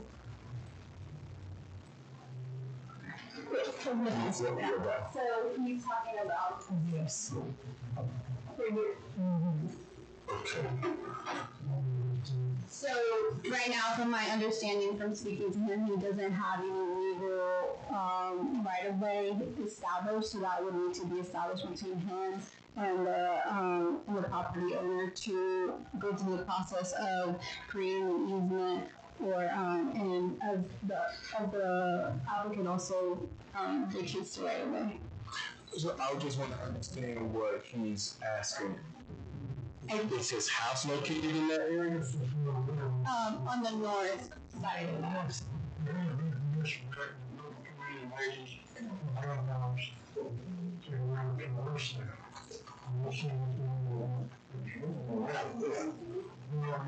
You could step to the microphone.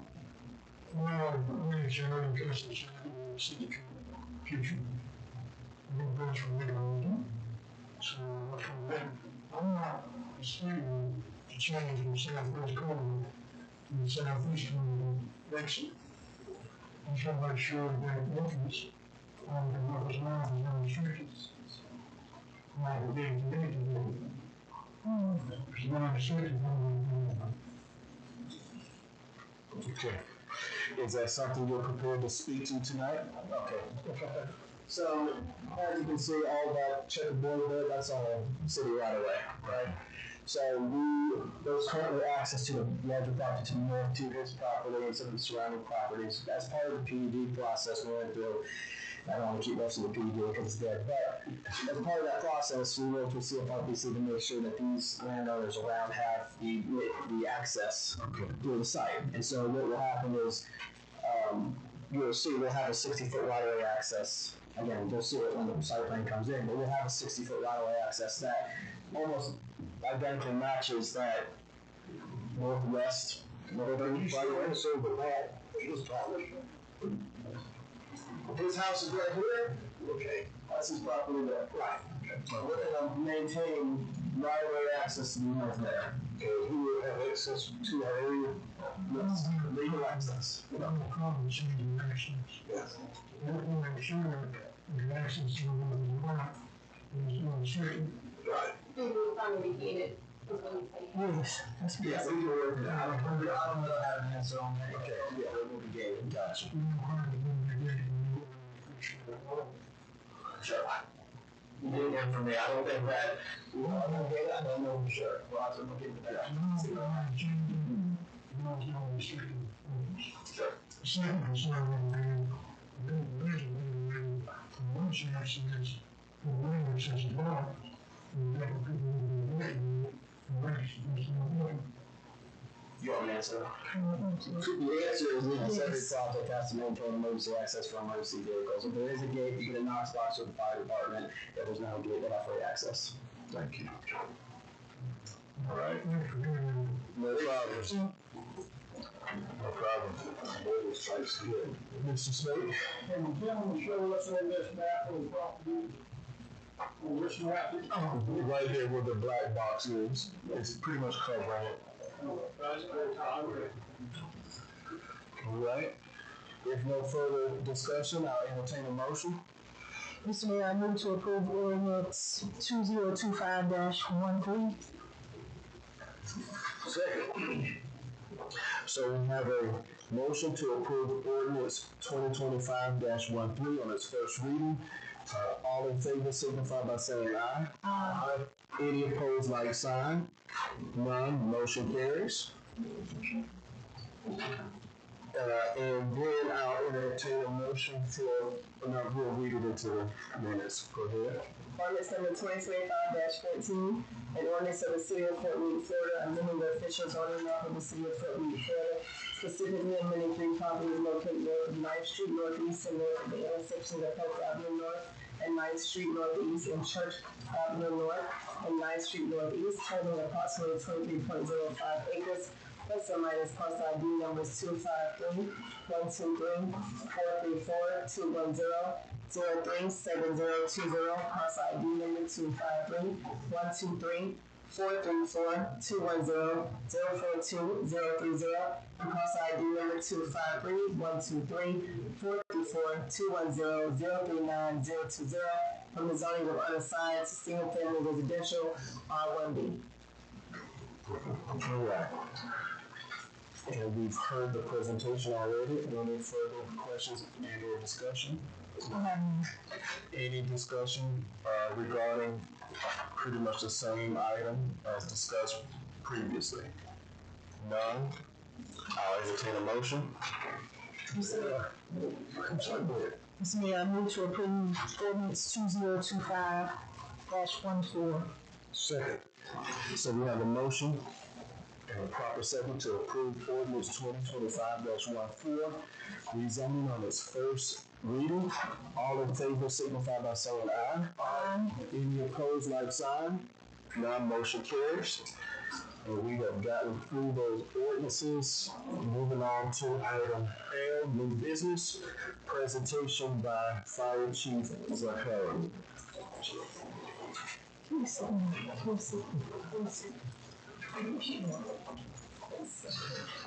Good evening. For the record, not to currently serving as fire chief for the city of Fort Meade. if the smiles or the laughter on your face is any indication for me, I know I get lonely sometimes, and my passion for fire service comes out. So I promise you I will not do that tonight. I know it's stuffy in here. In your package, you received a PowerPoint presentation. Real quick background on this, just so we can circle around so everybody understands kind of where we're at with this project. These are two legislative appropriations that we were awarded.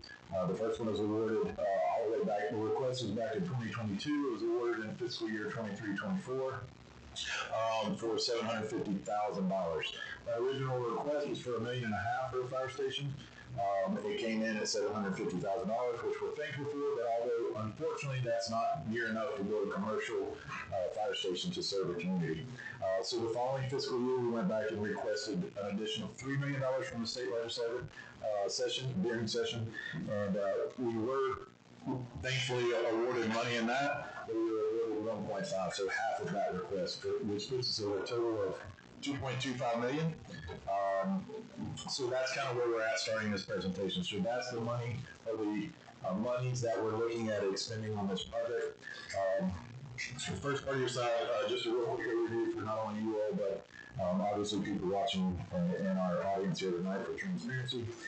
So the purpose of this presentation is real quickly to outline the site selection process used to determine the most strategic and cost-effective location. So in other words, we just want to make sure the public knows that we don't just drive around town and pick any site willy-nilly, right? There's a methodical thought process on how we come up with these decisions, and we'll talk about those here in a few slides. So we also reviewed the key measurables and deciding factors guiding the site evaluation. So as Mr. Jumbo came in the door, we all know it's no secret, just in my short tenure here, I've been through 5 city managers, so imagine having this conversation 5 different times with 5 city managers. I will give all of them credit, all of them were eager to listen. But when Mr. Jumbo came in, I kind of showed him the timeline, and he obviously immediately tasked me with some actionable items to follow up on to start this process and get it going. So also to set the stage for future planning, development, and stakeholder engagement. That's all the way from internal, city staff, city members, the commission, all the way down to external stakeholders. All the way from the Oakland Sheriff's Department, who does our dispatching, and will be part of that process, to community leaders, business leaders, and community developers. So the site selection process on the next slide. There's 5 basic key things. So when we look at an infrastructure project like this, as far as it relates to public safety, there's 5 big main key factors, and there's some others that we didn't include on here, but that are minute and not necessarily worth your time tonight. But site size and flexibility. We were looking for a site at least an acre, equal to an acre, or as close to as we could get it. The second one is data-driven need. So on the next slide, which we don't have to change yet, but you'll see a call volume map. So everything in public safety is data-driven. Everything revolves around response times. Somebody said to me once recently that, hey, what's 40 seconds? Well, 40 seconds in our world is a legitimate, huge issue. So obviously those response times and that data, we pull that and keep track of that, where those calls are, where our busy times are, where kind of that goes. So, and I'll show you all that here in just a second. Strategic access. So can we get in and out easily? Is it easily accessible to major roads? Is it going to negatively or positively affect our response times in the future? And then city leadership and fire administration collaboration. I spoke on that a minute ago. All city managers we've had been great in this discussion. But again, I was tasked with some action items to follow up on pretty immediately with Mr. Dunbar coming in the door. Community engagement. This is a big thing, especially for me, but it should be for any city leader. This is not my building, it's not your building, it's not a firefighter's building. It is the residents' building. It's taxpayer funded, it's covered, it is their building. It's a public community that they can walk into anytime and sit down and watch a movie if they want to. So having that open engagement with the community and getting their input, not only now in the preliminary process, but as we start to go through this, the design phase to get input from those. So circling back real quick, the site size and flexibility. Again, we talked about the acre as close to as possible. which allows us for safe apparatus, entry and exit to the property, flexible station location or layout for future expansion and additional units. So growth, if we're not thinking about growth, to me, we're already kind of behind the 8 ball, so we need to take that into account. And then adequate parking, train space, and obviously stormwater management, much as we've heard about, some of the residential developments tonight. So we have those same key factors to consider. Analysis, again, for the call volume and response time heat maps. So the next slide is just a visual, just for you all in the city. So what this is this is the call data from the last calendar year. And I may have pulled this probably a month ago, so it's probably a month old now. But what this shows us is the city limits. It doesn't show us anything outside the city. So anything we do on structure fire or any kind of calls for service outside of the city, this is just a heat map. It does not, you'll see some blank spaces in there. Those blank spaces don't necessarily represent that there were not emergency calls in there, but there wasn't enough, to substantiate needing the data in this map. So these are kind of and what you'll notice, if you're like me and have looked at enough of these, I would say we're pretty evenly spread out as far as emergency call volume, at least from the fire side. Now, I can't speak, obviously, for police and law enforcement protection, but from us, it's pretty generally spread out. And just for the record, this is not one specific type of call. This isn't just fires, just medical rescues, or whatever the case may be. This is just all calls in general. So with that said, that site size and selection is even more vital because we know we need to be centrally located somewhere. And that kind of brings us to the last point on that previous slide about community engagement. So, and one thing we've talked about a lot is community engagement. Again, this is a city facility. It's a city building kids and families. It should be part of our downtown corridor. It should be part of the general hub, or at least in my opinion. As part of a small community, parade events, stuff like that, it should be easily accessible, and part of it, at least as close by as possible in the downtown community. You go ahead and switch. So site selection obstacles. We do have a few obstacles. So limited availability of suitable property. This is for me. You can ride around town any day, and obviously so that we're not necessarily right in this particular moment of booming metropolis. With that said, we're very limited on site selection and size based off of our measurables that we had to go by. So a few of the parcels met all core criteria: location, access size, and zoning. Many available sites were too small, poorly located, or lacked proper infrastructure. Cost budget constraints. You're going to hear a lot about this throughout the process as we move past tonight. And what I mean by that is $2.25 million is a lot of money to any of us individually. But to build a fire station project, improving market data and research on what the going rate to build a fire station is can be substantially more than that. Obviously, we're going to try to make this project work with the money that we have. We can't spend money we don't have. And we have some other options in the future, should that not be the case, that we can discuss at a later time. But property acquisition and design and construction. So this money covers all phases of this project. So luckily, it does cover any costs for the initial design phases and all that. Engineering firms, you name it, it does cover that from start to finish. But again, it was $2.25 million. A few of the other things we're into: highway costs, purchase costs, that would significantly reduce the funds available for the facility design and build out. So we created this rubric so it wasn't us just making these decisions. It was something that's measurable based off of some of these key factors. And when we get to that slide in here in a second, I'll show you that with that money, some of these lots, there was a particular lot, and it will go over and you will have an opportunity to ask questions about it, but it was 1.5 acres, it's 3 acres, it's right on Highway 17. It would be optimum, but the purchase price over the last 8 months is just exponentially gone up. So that's going to significantly cut into the available monies for design and construction.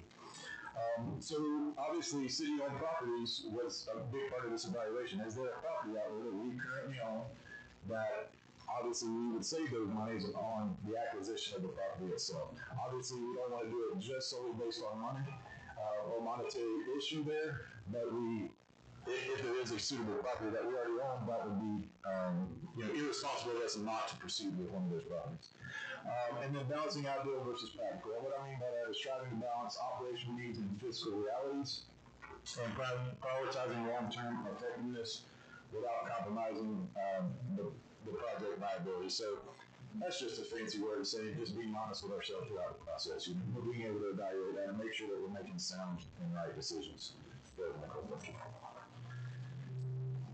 So there are many sites out there. Believe me, I've driven around. I've talked to individuals. We've talked to property owners. We've talked to city staff about current and existing properties, and we pretty much came down to these 5 sites. And I'm not gonna go through every ounce of all of this, but so we have a site A, site B, site C, site D, as well as a site E.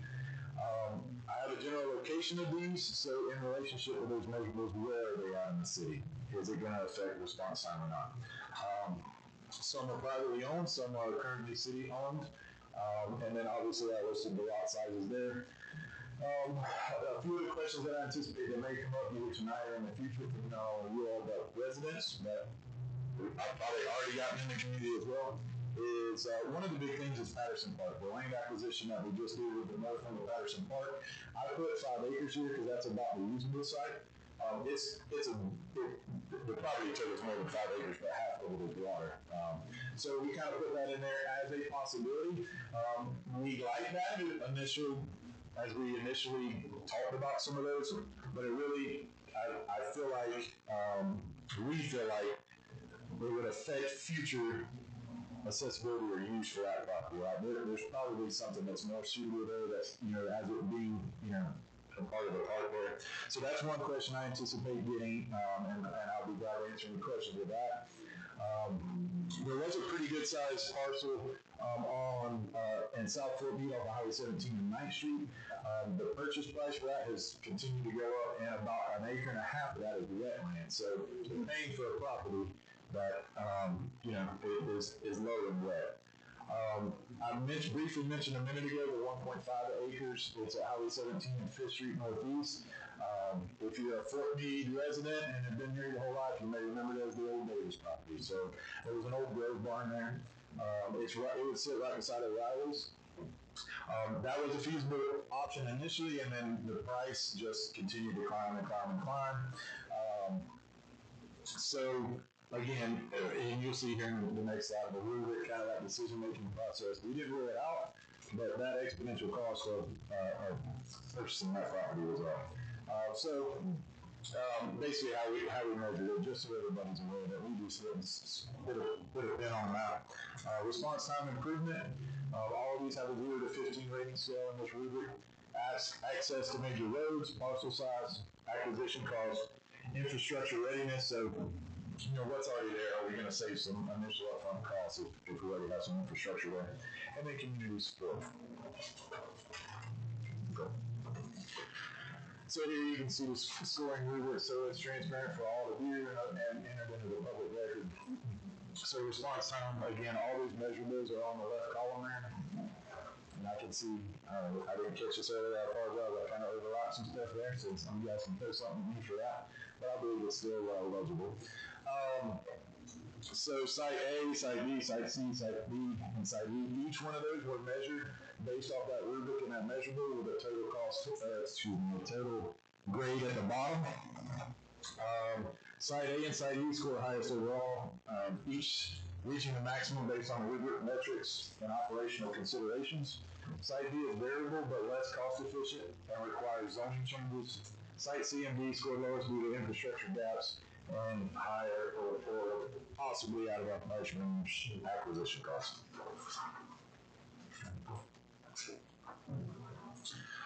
And I believe we're to the last slide or so I'll get through these and allow you to ask any questions you have. Location. So through this grading process, the recommended site is site A. Where this site is where the current city public library sits. So the plan would be, and you even heard some of it tonight with the zoning changes where the multi-purpose facility is going to be going. The library at some point, once that's completed, is going to move into that. So what that would allow us to do, the thought process is go through design, engineering, all that stuff, get permitting out of the way. So the day that our city staff moving in a new facility, we literally would have equipment sitting there ready to start the demo process. So we're not wasting time. We can maximize our time on the project. So it's centrally located, located with excellent access to 17 and Highway 630. It's within the optimal response range for all call volume sizes, based off that heat map that I showed you on city-owned property. Again, it's a win-win. I feel like for us, it's no acquisition costs. We already own the property. Key advantages, these are some that the other sites don't necessarily have. So close to 1 acre. It did not, in all transparency, I mentioned the acre. It's 0.83 acres, so it's a little shy of about 1 acre. But after further review, we really looking at it, we feel like that we can make that site work. So it's close to 1 acre, fully serviced with existing infrastructure and utilities. Obviously, we already have sewer and stormwater, electrics there, etc. Zoning is already compatible with city and commercial use. Strong community engagement potential. So I would love to be, in a perfect world, in all transparency, I'd love to be downtown in the historic downtown part of the city. There's just not currently anything there that's necessarily feasible that will work. To us, this is the next closest site. Our parades go right by there. It's still a part of the downtown community. It's kind of the thought process there. Financial impact, avoiding land purchase preserves the full use of $2.25 million. Again, that's huge. Obviously for us, we're a community that the money's better to grow on trees anyway, but especially in the city footprint. We don't have another place to pull those funds. Design and engineering, construction and equipment, site development and contingency. So in our evaluation, Mr. Glenville and I's evaluation looking through this process, as we currently sit, that's our site that we would like to proceed with. The last thing to leave you all with is just kind of the next steps in the projected timeline. So tonight, finalize the site approval through the City Commission. July of this year, site approval and due diligence, starting that initial brainstorming and thought process to get that going. August to December 2025, so the last quarter of the year, design and planning.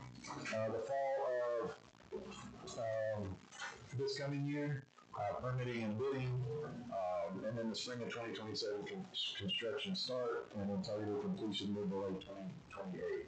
Obviously, we would love those timelines to shorten and bring those a little closer.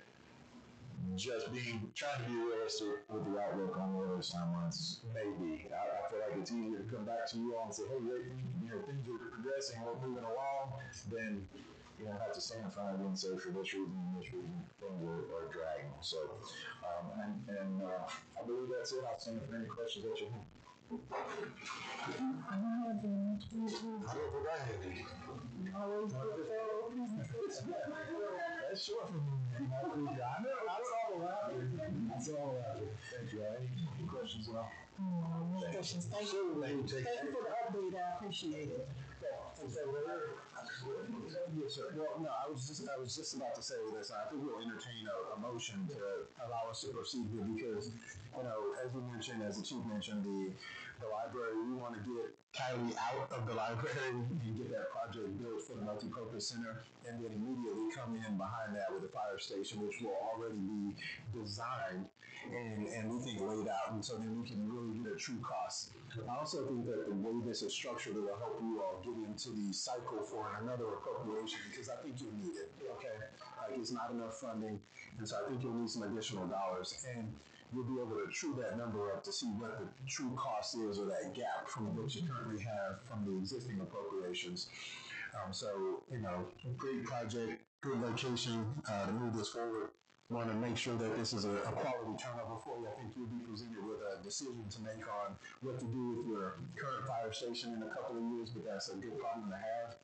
Great historical structure, and I think you may want to repurpose a portion of that and use it in conjunction with City Hall in some form. But looking forward to this one if you all are pleased to move it forward. Mr. Mayor, I'd like to make a motion that we allow staff and the fire chief to move forward or I guess it was on today site. And improve our new fire station. Question before we go to motion, is there any discussion from the audience? Anything to that? No? Proceed. That's it. Second. So we have a motion and a proper second to move forward with, to accept the recommendation of staff and chief. All in favor signify by saying aye. Aye. Any opposed, like sign? None. Motion carries. And this, we will now move on to item N, which is public forum. Each person addressing the commission shall sign in with the city clerk no later than 6:05. Persons shall step up to the microphone, shall give his or her name and address in an audible tone, tone of voice for the record, and unless further time is granted by the commission, shall limit their address to 3 minutes. All remarks shall be addressed to the commission as a body and not to any member thereof. No person other than the members of the commission have the floor shall be permitted to enter into any discussion either directly or through members of the commission. We have a list.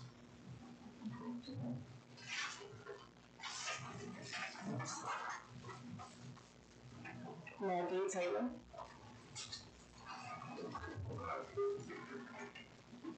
Matthew Taylor, 301 North Oak Avenue, Commissioners.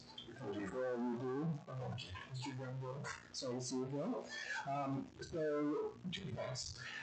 Opened my electric bill yesterday. I guess probably people behind me may be talking about the same thing. $120 more than last month. The only reason we knew that is because we have direct billing and we had to go back through our bank statement. We have not been getting paper bills. They've just been debiting our account. So that's a problem. And I know from past meetings that there was going to be some sort of increase in electric, but we're 2 people in a 1,684 square foot house. And we were at $500 for our utility bill. And we moved from Lakeland, where we moved from a 3,500 square foot house with a 27,000 gallon pool, and we were never over $350. So that's a problem. The other thing is, I respectfully ask that there's an update when Mr. Dean was here. He hired a consulting company. I think we paid $40,000 for the data to go through, and have they done anything for us thus far? I think they were touting their superior activities in Lake City and Haines City and a bunch of other places. And we've got one on Carver, but I think this came in before that. So I appreciate all you do once again, and thank you. Thank you. This is your address and we'll discuss it. 301 North Oak Avenue. We're at North Oak and 3rd. So I believe the company you're referring to is Retail Strategies. That is correct. Yeah, we can read under the name of what took place with Retail Strategies? Sure. So if you like, I can provide, since the city manager's update is after the public comment, I can actually provide some updates on the items that are presented. But if it's the pleasure of the commission, of course, it's fine with me. Jan Bagner. Thank you, Mr. Mayor. Jan Bagner, 905 3rd Street, Northeast. I'm going to read something real quick, and basically it's the legacy of this commission led by Mayor Varian and former Mayor McCutcheon. 6 interim or permanent city managers in less than 2 years. I guess this can be 7 now. Complete staff upheaval with more than 100 years of court meet experience lost. 2 sexual misconduct / harassment complaints ignored. 2 employee resignations due to sexual misconduct. 6 employee resignations due to hostile workplace. Missing employee files. 2 whistleblower lawsuits, where Haines City just settled their one in June of 2025 last month for $550,000. We have 2. Probably another or 2. None of the whistleblower complaints were investigated. 2 were ignored completely and not acknowledged, making those cases favorable to the complainants. Recently, the manager only worked in the office 2 days a week due to staff not feeling safe working in the same building as him. Hastily hired a previous terminated employee that defrauded the city and was proven in an audit. Never hired a replacement for a comptroller and relied on staff with limited financial experience. Replaced legal counsel twice to interpret city issues more favorable to administrative wishes. The previous counsel was handpicked by the mayor without public input. Corrupt deed amnesty scheme benefited commissioners more than the residents. No additional retail downtown, for instance. 119 Broadway, stagnant more than 2 years, received hundreds of thousands of dollars of rent reduction. My understanding is it was supposed to be done in a year, not done. Records requests are being refused for tax data that would show misfeasance in office and abuse of the city charter. Mr. Barron, you have not maintained residence in the city your entire term. The charter that is I'm trying to think of the word, a vacancy, immediately. There is no time frame for a grace period. We'll leave you with a few important takeaways. It's documented along the sworn testimony that Mayor Barron, if the people have been named as a commissioner who demanded me, as city manager, Danielle Judd, Dustin Burke, Ed Dean, and now Louise Jungle to get rid of fire certain staff. Mayor Barron has told the Beacon city manager, me specifically, to fire the B-word, referring to a previous employee. Get rid of the Cannons, as Melissa and Jackie. Get rid of Jordan McNerney. Get rid of Donnell Holder and Michelle Carter. Mr. Drumgo had a temp agency move an unqualified person into the top of the list to hire to replace Donnell Holder. And Commissioner McCutcheon, if you think that it's on the employees to make that decision, I think you should find the commonality amongst all of them. And then we're going to see if the litigation is going to follow. It's time. Thank you.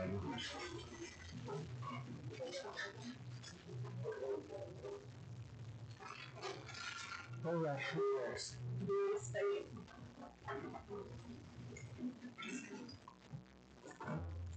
Being State 613 Northeast 3rd Street, I was very impressed with the young lady, Ms. Griffin, that does the lobbying, and I didn't really understand that to start with, but that seemed like a good move.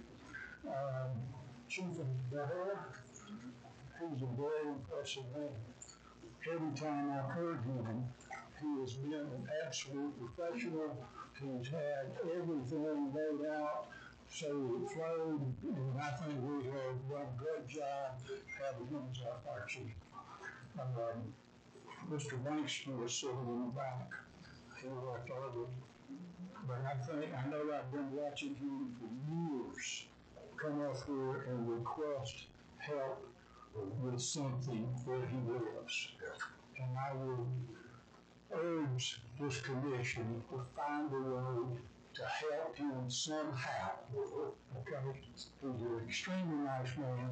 He's been very polite when he comes and asks for help. And I'm going to do what I do. Thank you. Shayla Riley. Shayla Riley.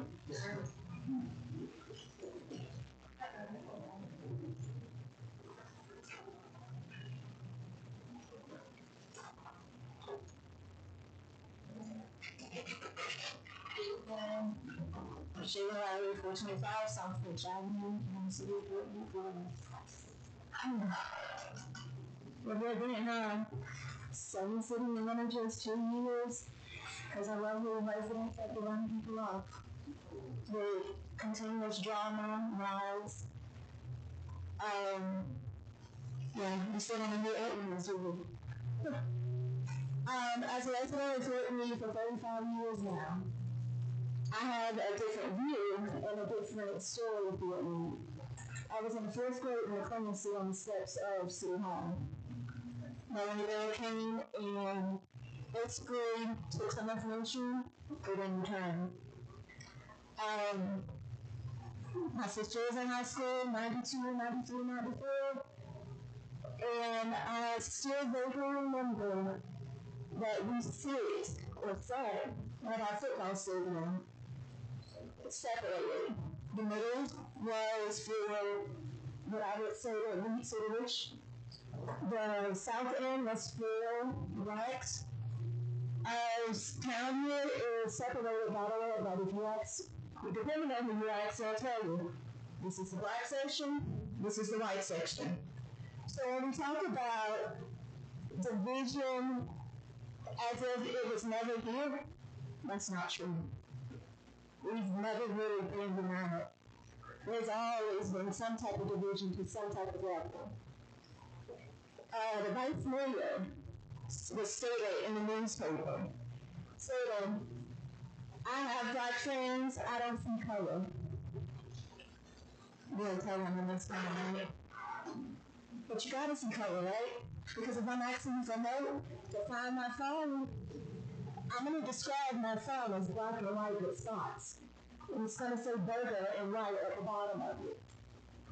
That's the only way you're gonna be able to see someone. So you have to see color in order to be of assistance to anybody. I rode around town yesterday. Well, I'll back up. Everyone likes to say they're here for the entire city. Everyone. Can anybody answer me why? What is it, Evergreen? Cemetery? It's nice and well kept. But when you ride on the south end, where Morrison is, I went when the bodies are at the edge of the road. Where are we going to go when it's time for us to transition? You can't continue to stay here for everyone, and there's pipes on the south end of town that's 125 years old. That's not here for everyone. Because that means you said make a new of us. That means, thank you, I'm good. Next person. Pamela Clark.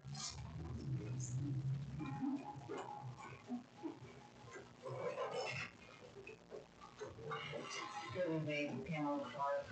It's a really struggling job. Jeremiah 29:11 says, for I know the plans that I have for you, declares the Lord, plans to prosper you and not to harm you, plans to give you hope and a future. That scripture came to mind as I was sitting there, and I'm sad today that I wasn't going to be as boisterous and say what I really want to say, because it's really redundancy, right? We're all saying the same thing, just in a different way.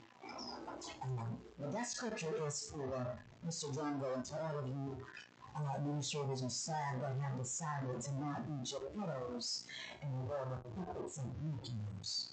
I commend you in standing in your transparency, in your integrity, your character, and having the wits and the wherewithal to do your job.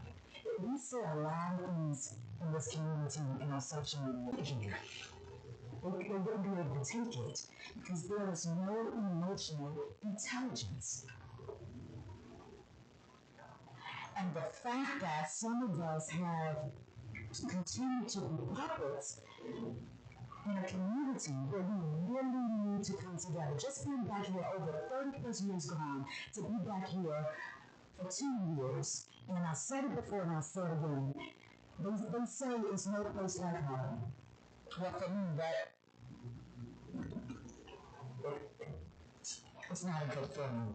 I've seen it, I witnessed it, and it's so sad that we can't move forward. We're not honest. We're not honest about what it is that Fort needs, and we're not honest about what has happened and is happening. The friendships, the groups, and all of this stuff. It really should be about community. But until you hold your friends and your neighbors accountable, we will remain silent. And Ringo, I just want to say thank you. I'm not even concerned with the things in anybody, brother. Thank you. You stood, you persevered, and I know when I say this, it sounds very familiar. First of all, servants of all, and you shall transcend. So to each of you, thank you. For those of you who are committed to your jobs, who go above and beyond, thank you. And for those of you who are puppets in the world of Geppettos, Good luck.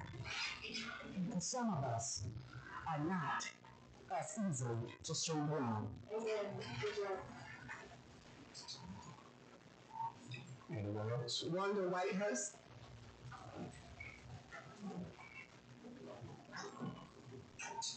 Wanda Whitehurst, 850 Southeast Pine Avenue. It before spending as tired as I wanted to leave, but I dare not miss the opportunity to say, first of all, to this honored commission, to the citizens of Fort Meade, to the staff residents of Fort Meade, and to this lovely wife, Mrs. Drumgo.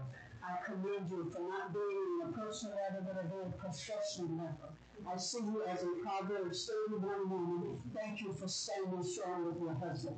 I lost mine in 52 years, so I know togetherness means a lot. God bless you. And to you, Mr. Drumgo, you're not a resident of Fort Meade. A lot of the things you said in your disturbing report were already brought to us by Mr. Dustin and Greg King. However, they're residents here, so they have a personal interest, and you might even call it sometimes a vendetta. But you came from a neutral standpoint. You brought things to us as residents that we needed so desperately to hear. I've been here 72 years all of my life. My parents, my grandparents, my great-grandparents were the pillars of this community, the Williams family. I love you for it. I thank you for all you've persevered, for all the heartaches and the grief that you've experienced, and I'm so sorry. I'm tearful because you decided not to say it. But I understand you have to move in your calling. God bless you. God bless your family. Continue to pray for the city of Fort Meade, and I will certainly keep you and your family lifted up. I am only one, but I speak volume for the residents in this city. We love you. We thank God for you. Be blessed. Dina Drumgo. Curtis Bateson. Robert Rono. RUANO.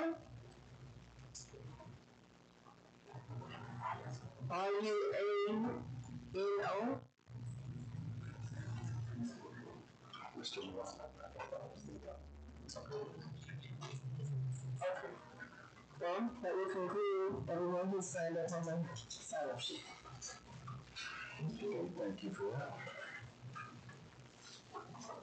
All right, we have the report of the Lord. Let's see here. I had took some notes.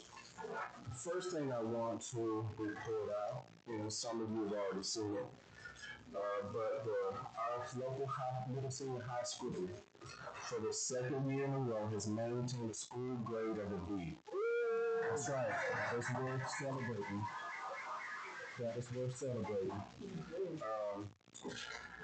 Some of us actually work in the community and is present on our school boards, our school advisory councils, and we have different initiatives to push to make sure parents are participating, to make sure students have every tool that we can have available to them.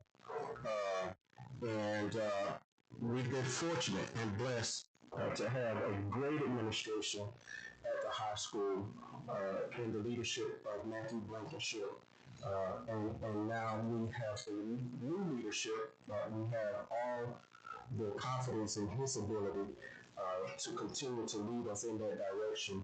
So I wanted to say kudos to them and good job well done, and we're looking forward to many more positive school grades and pushing towards an A. All of that matters when it comes to individuals wanting to relocate to our city.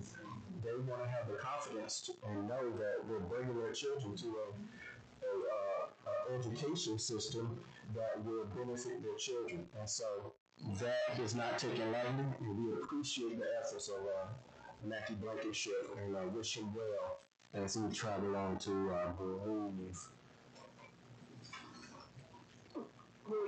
Ridge, thank you. I was about to say Dundee. I was going to say Dundee, but yeah. So thank you for that. The other thing is,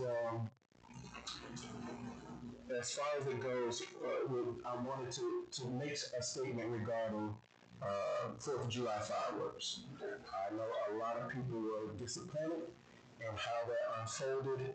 However, through a series of conversations, it didn't go the way we anticipated.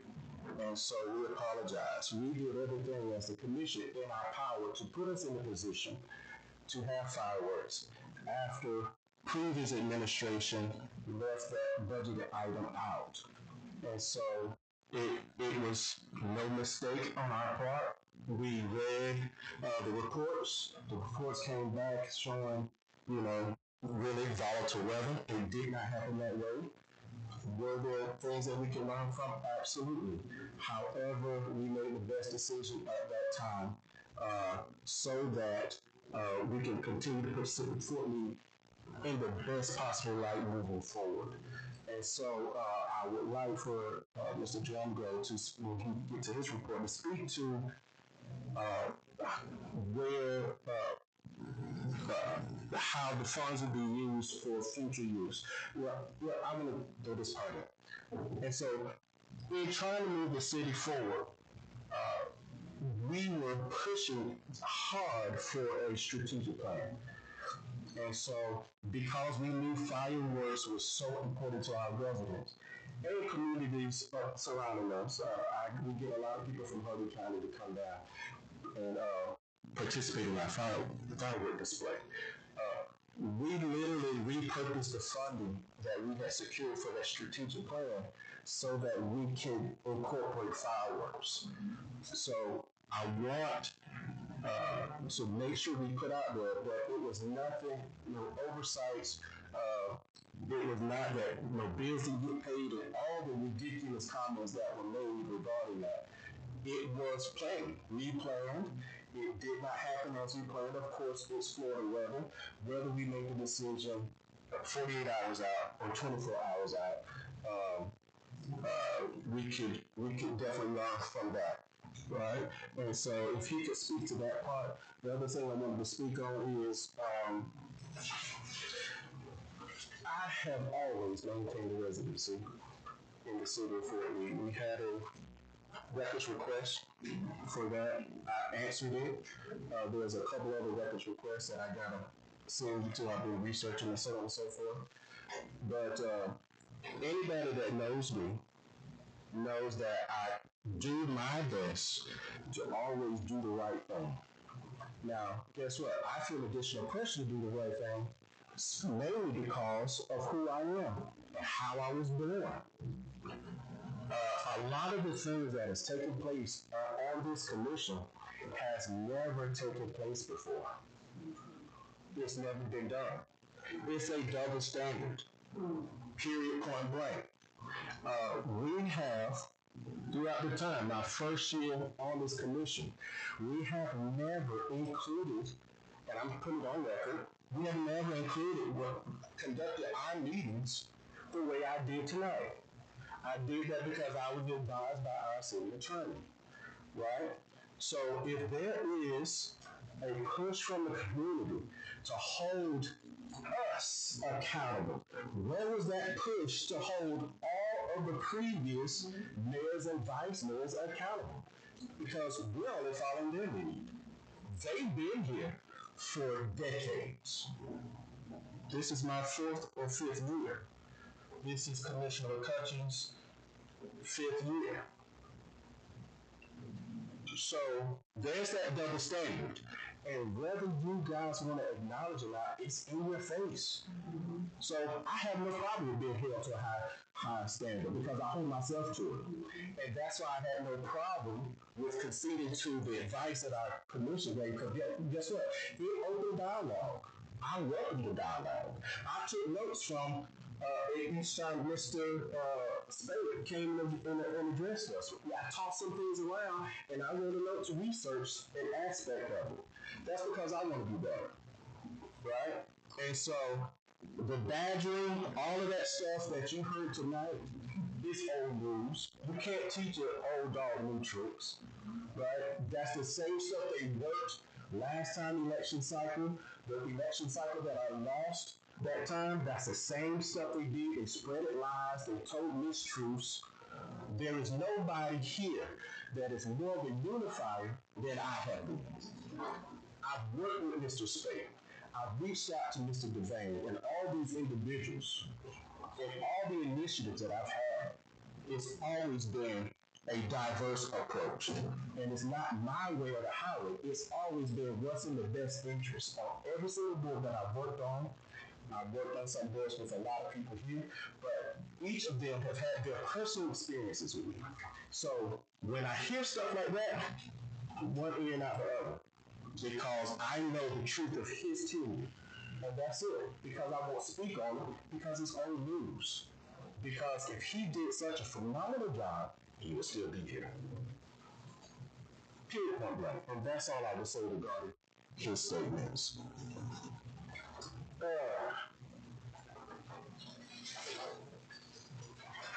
With that being said, we are at the report of the city manager. Yes, sir.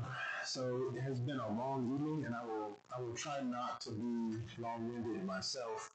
I do have, I'd like to just speak to a couple of things that I've been asked to speak to on updates by some of the public here. Mm-hmm. And then I also do have a report to provide on utility billing audit recommendations. So I'll try to get through these updates fairly quickly. As it relates to the 4th of July fireworks, I would just say that I had to go find the money to put that on, so it was not an intentional dismissal of the desire to celebrate. You know, the 4th of July is, I know how important it is to this community, and it's important to me too. And we looked at the weather several days out. That weather had us at an 80% chance of rain, and then there was also a setup period that the company needed in order to be able to put the firework display up and to set that up. And the window that we were looking at was actually rained out, and so you know those folks go to various communities for their setups as well. And just based on the timing of all of that, it didn't make sense for us to continue to try to proceed with Fort Meade's firework display. It's also, that's a $25,000 investment. And so having to find that money, knowing that the money wasn't there, to go through that entire process for a setup and a potential whimper of an event where people could not come out, I did not want to take that risk for you so that you can do it next year.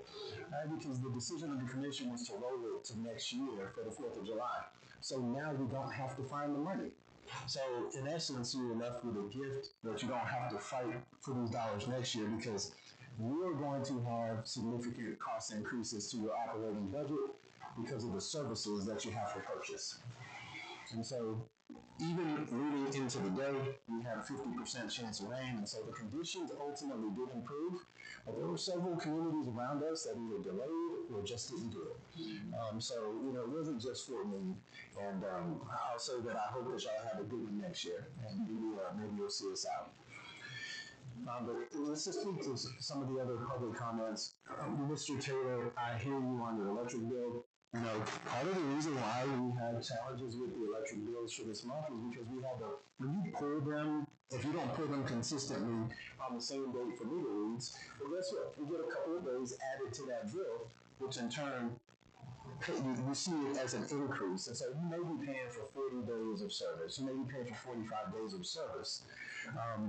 But the next time, once we get our rhythm, with new staff in place, that cycle will pick up and it'll be issued on time, and then you'll see a reduction in your bill because you'll only be paying likely for 15 to 20 days of service. So, I want to applaud the team here behind me because they have taken on the challenge of learning new tasks, and I will say that this was not an environment in which people cross-trained. It was not an environment in which supervisors shared knowledge of duties in with their staff. And so the dependence that we have on all those people is intentional. The pain that you feel is meant to be inflicted. I feel it too, right? But those are the same neighbors that tell you they love your city. Okay? I have been left with several gifts in their exits, and I'll tell you about some of them at some point here. But I say that to say we will get the bills right. We'll get you on cycle. Hopefully the witch hunt for the person that I brought in won't continue, so that she can actually get up to speed on the job and not be shown the door prematurely. But we will see how that goes. But there's a chance that we may have to go back out. And she knows it too, and we don't know it. So, we're being transparent because I know that the commission gets accused of trying to dictate staffing, but on the public side, you all have opinions as well. Okay. And as it relates to retail strategies, I had a debriefing with them a couple of weeks ago, and you are correct, they haven't produced a whole lot. They tout their skill set. I've seen them in other communities, and I will say that they have made the effort. The feedback that I have provided to retail strategies is not to pursue big box retail options and service options, because I think that the true essence of what Fort Meade is mom and pop businesses and small business. And so I have asked them to refocus when they go to ICSC this year, which is where, some of those large retailers go to convene and talk about potential options. And I've asked them to kind of reset their agenda. And so it's hopeful that will continue. So I leave that with you on the record tonight so that the next administration can truly challenge them to find some of those options that align more with Fort Meade's culture. Okay. But it is still active. It's an active engagement, and they should be providing an update after the summer ICSC and the fall ICSC as well. And if it's at the pleasure of the commission, we can invite them in to provide an update to the public. I listened to Mr. Bagnall talk about the legacy of some of you all as commissioners, and I'll just say, as it was tough to listen to, and I think everyone has some ownership in that to some degree. But when I came into this role, I said that I wanted to be the city manager for everyone, and I took all the calls. I tried to take all the meetings and listen to folks and where they sit and hear all the perspectives. And I asked the staff too when I was meeting with them, how do you unify the city? And because really, we were not united in City Hall, and I think that's been clear by the attempt at the hostile takeover that just occurred. So, I say that all to say, if you all are wondering why I'm moving, I want to be very clear. It is very difficult to sit in a chair, be called a sexual harasser by an elected official, and then be invited to apply for this job. Okay? And you cannot tell me that is not gaslighting, number one. Okay? You cannot tell me that. So, when you choose who you want to align with, just know that those things come with consequences, right? And from my perspective, I had no allegiances. I had no alignment. I had nothing to gain from taking this job. I had no stake in it. I do not need the money. And therefore, I will not stress myself out continuing to deal with people who refuse to take my calls, who come to City Hall and will not sit with me and meet with me, and who listen to their friends who I'm turning to City Hall. And they only hear one perspective. Okay? I've had staff members tell me they thought they were on the chopping block. Right? They thought that someone was after them. Who is this mysterious person? I have not yelled at a single employee. I want to be clear. I only discipline people 2 terminations, right? Just the 2. As needed. Okay? The other times, I have met the staff with warmth. I've been called overly nice. Right? I have put forth the level of grace and support that I would want from someone in this role. And not just that, I've been my authentic self. I love to coach people. I love to nurture people. I love to push them to a space they didn't think they could achieve. Right? But it is clear that this city is not one person. Right? And so the multiple of people that you all allowed to have voice and to lead the discussions lets me know that Fort Meade is just not ready, right? It's not ready. And so, I hope that this does not cost Fort Meade a significant investment in projects. I hope that it has not cost Fort Meade years of progress. I have brought forth all the projects that I was told were stagnant. A new fire station, a multi-purpose center, right? Your programs for your students today. Okay? new construction, you got your subdivision that's coming in, and it meets the provisions that you asked for. Right? Quality decision making. Yet I continue to hear about allegations, and they matter. And you all have listened, you've taken the stories, run with them, and never sat to listen to what I had to say. Okay? And so, with that, in my house, we don't tolerate disrespect. And I think that sometimes you just got to tell people, pardon my back, and walk away from it. So, I do wish you all well. There are great people sitting here in this room today that have worked extremely hard, and it is not ideal for me to walk away from them. And it is not in my character to walk away from a challenge. But Fort Meade is not my hill to die on. Mine alone. Right? Because I have 6 beautiful, intelligent daughters, and my wife does not want to see me not be able to be there for all of them. Okay? And so with that, I'm going to get into my final report. And I thank you again. I thank you all. Commissioner, I'm hopeful that we will have a special call meeting on the 22nd, which will allow you all to engage in a decision relative to your interim city manager. And so that will be presented. No, ma'am. Thank you. And so with that, yes.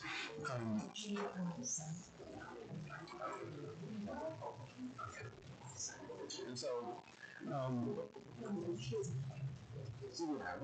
we can execute those. But with that, I'll get into my final report here. The intention is that we will. I'll pause for a second. Go ahead. Yes, sir. Well, so the intention is that we will have a special call meeting on the 22nd to allow for the commission to make a decision with its interim status, with the interim city manager in that process, but then also to set a tentative millage rate because you still have to keep your budget on track, and I want to make sure I do that for you all and provide that framework for you. But my final report is relative to the utility bill audit recommendation. And if you all recall, there was a utility billing in the sewer fund that cost the city $120,000 over 3 years. And so we reconciled that issue before this commission with those fees being waived by the commission. We have had a transition in staff, and so I have had to dig into utility billing more than I'd like to. I wish that I could spend more time in there. And I also wish that I had the proper accesses to really delve into some of these reports. But I won't have it until we conclude this meeting. So some of this will fall to the next administration to conclude. But, there are always these flaggings of abnormal utility bills. And so I've identified an account as an outlier, and that account has not been accurately billed for electric service since the account was set up last year. And so, to be clear, I do not know if the customer is aware that they are not being billed properly. And so, for this reason, I redacted the customer's information from the report. I can provide that report in whole, but I want to make sure I don't erroneously allege that someone did something that they didn't do. I'll say that.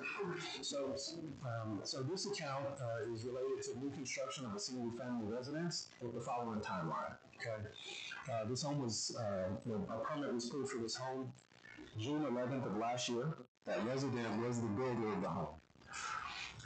I went into the county's Acela system and permit tracking to look at the dates and times associated with this particular build.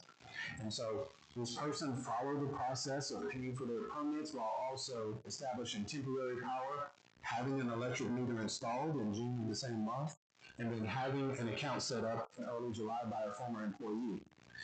And so subsequently, there were also inspections in December, January, and then that home was completed. Now, that account was flagged in June for abnormal report, and so I initiated a review. I talked to some of the staff members if we ran the report, and I have to tell you that and you all have a copy of this. Again, it is redacted, but the account has several instances and notes with errors that adjust the bill manually, and they lack a real true detail. It just says error. in the account. And so then those errors get credited.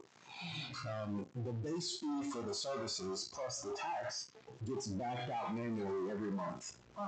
And then further, it appears that none of the electric was billed until last month when the staff, who doesn't know a whole lot about running a utility billing department, was able to figure out how to send this person a bill for the first time in over a year.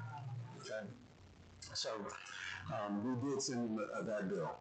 And so I want to say that it also appears that this account was set up without any electric service assigned for the bill, meaning that it is set to bill everything but the electric utility in perpetuity unless corrected.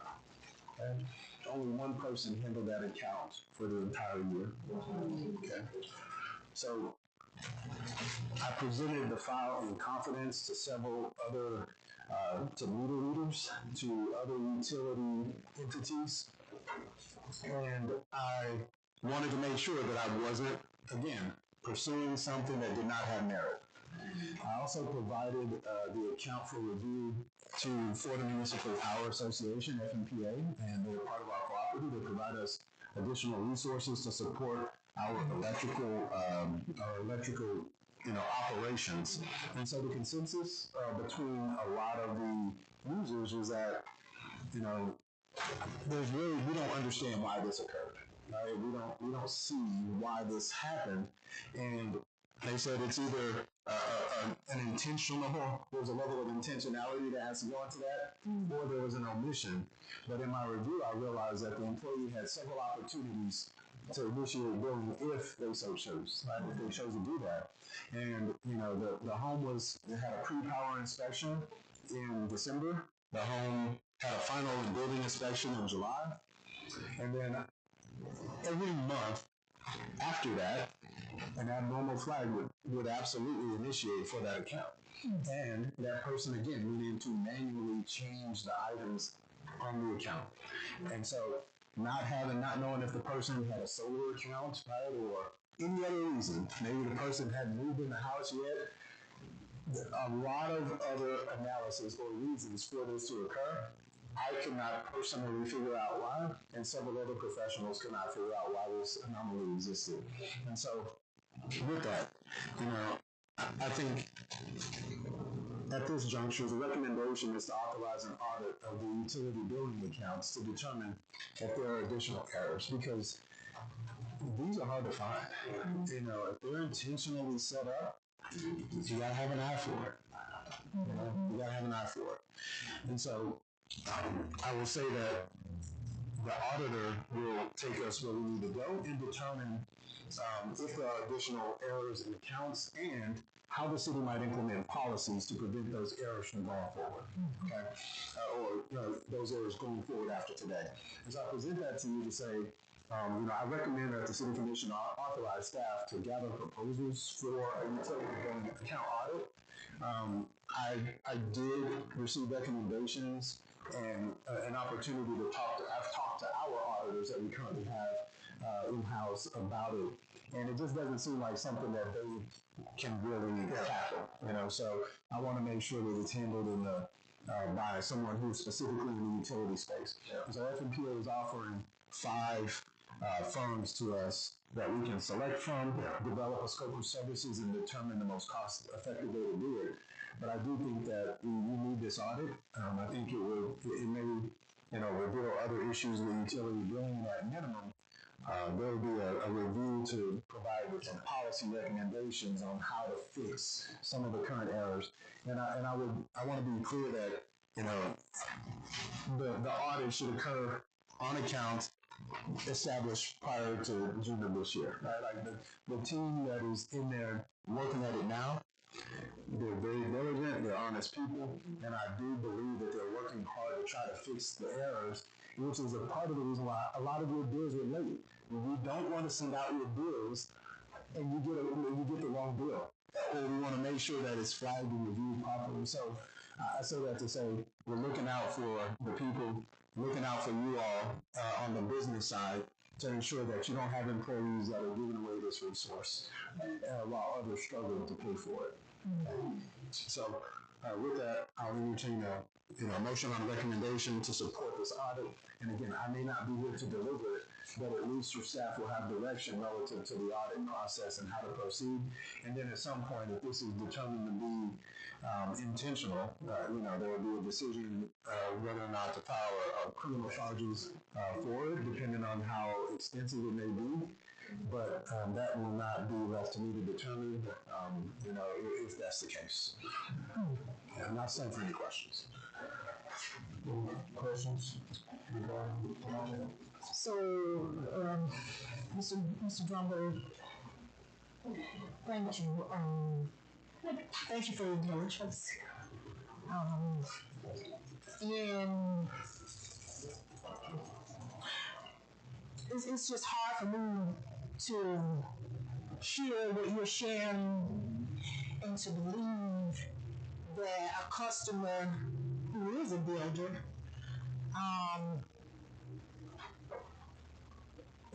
don't realize a point of contention in the city is electric and utilities, that they're not getting a bill, that that's not coming out of their budget every month like their neighbors around them and everyone else in this community.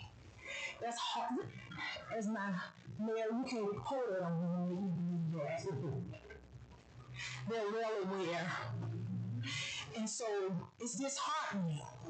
But one thing I can say is that you, as a person who pays their utilities every month, that it angers me.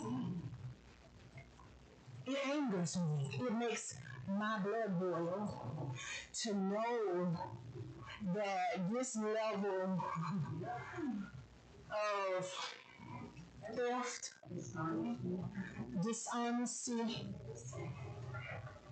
You know what? I shouldn't even be surprised, because for years, since I've even known that there was a thing of a light bill, there's always been skepticism in the city about our billing and why some months, like Mr. Matt said, it is higher than other months. That's always been a problem.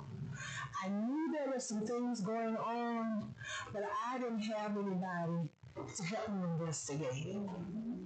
And I think a lot of the lies, the schemes, has been smoke and mirrors to keep you, Mr. Drongo, and your staff from finding out really what is going on in City Hall. And it's plain out corruption. That's the bottom line. But yet and still, we have residents who want to protect those who are at the helm of this very problem. And so I have a problem with that. When you have residents come up here and make accusations, it's easy to point the finger, but we have to remember, like we were taught, there are more coming back at you. Well, you can see the speck in my eye, but you can't see the beam in yours. And that's really unfortunate. But when we get down to the bottom of this, woe unto the person. Just know, it will not go undealt with. This is illegal in all sense of the word. And the citizens ought to be outraged about it. We ought to be outraged about it. That this has been going on. I can guarantee you, by the time we get through with this audit, you're really going to find out some stuff. So I really believe that that's what this was all about. And it's unfortunate that your name had to be dragged through the mud for the truth to be revealed. But for some folk, it's easier to live with a lie than it is to deal with the truth. But I'm a person who deals with the truth. If the chips have to fall, let them fall. If they want to walk out, evidently they had a reason. If you don't have nothing to hide, you don't have to run. And so I want to say thank you. I do hate, well, I am sad. I'm not saying hate. That's a strong word. It's unfortunate that you are leaving, But for the brief time that you have been here, you have done more than what several city managers and interims have done in the 10s and 15s and 20 years that they've been here. And that speaks to who you are as a person. That speaks to your leadership. That speaks to your character. And what was meant for bad, Mr. Drongo, it's going to turn around and work for you good, Mrs. Drongo. So I thank you. I thank you. You know how I feel about you. I'm not going to get emotional, but I thank you. You came in at the time we needed you the most. And you will recover around. That's what I have to say on this. But yes, Mr. Mayor, somebody else might have something to say. Thank you for that. I also would like to thank you for taking that time. I admire you, dude. That's the way you would about it. And I thank you for it. This motion, Mr. Mayor, I'd like to make a motion. Go ahead and proceed, Mr. Drumgood, to go ahead and prepare for the audit. And I would ask in my motion that you go back far enough. As far as you need to go back. Well, thank you. So we have a motion on the floor. Second. And we have a proper second to proceed with an audit through one of the choices through FMPA. Yes, sir. That has recommended. All in favor signify by saying aye. Aye.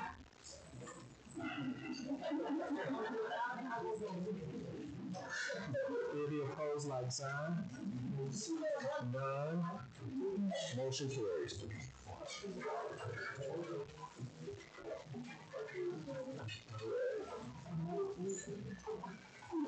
Up next is the report of the city attorney. I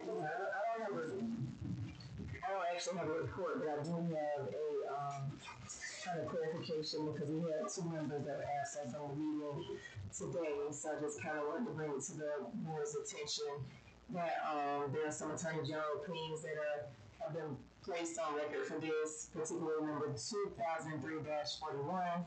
And it pretty much just states what the statute states, that all meetings have to be out in the open for public.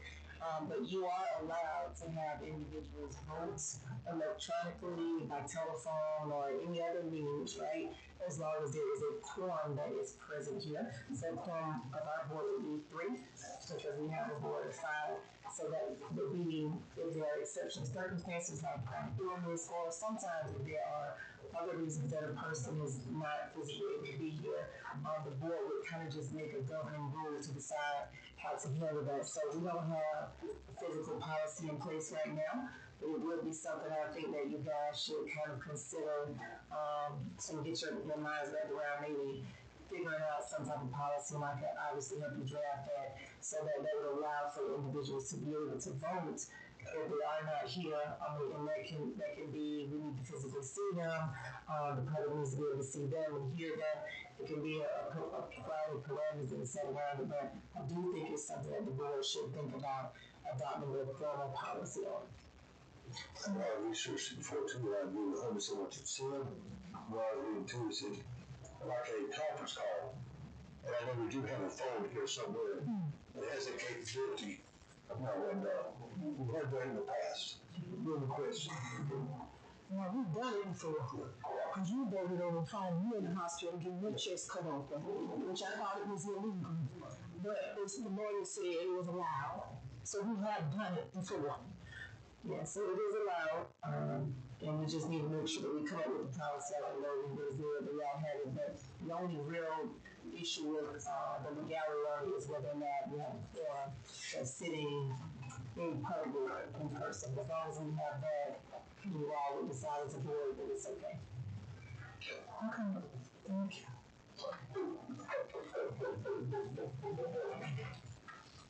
All right. Also officially, I'm going back to myself before so it says future agenda items of commissioners, if any. Commissioner Watts, none. Commissioner McCutcheon. So I wanted to say, at this time I don't have a particular agenda item, so we'll move on to for the good of the order. I say congratulations on winning the pie contest. The mayor won, y'all. Recipe. That was my Aunt China. I got that from my grandma Doris. Yeah. Yeah. At least that's what we're written on the paper. I got it from my grandma Doris. Okay. Now, so thank you for that. I had fun at that event. I'll talk about it in a little bit. Mr. Ross, for the good of the order. So we had the cake and pie baking competition.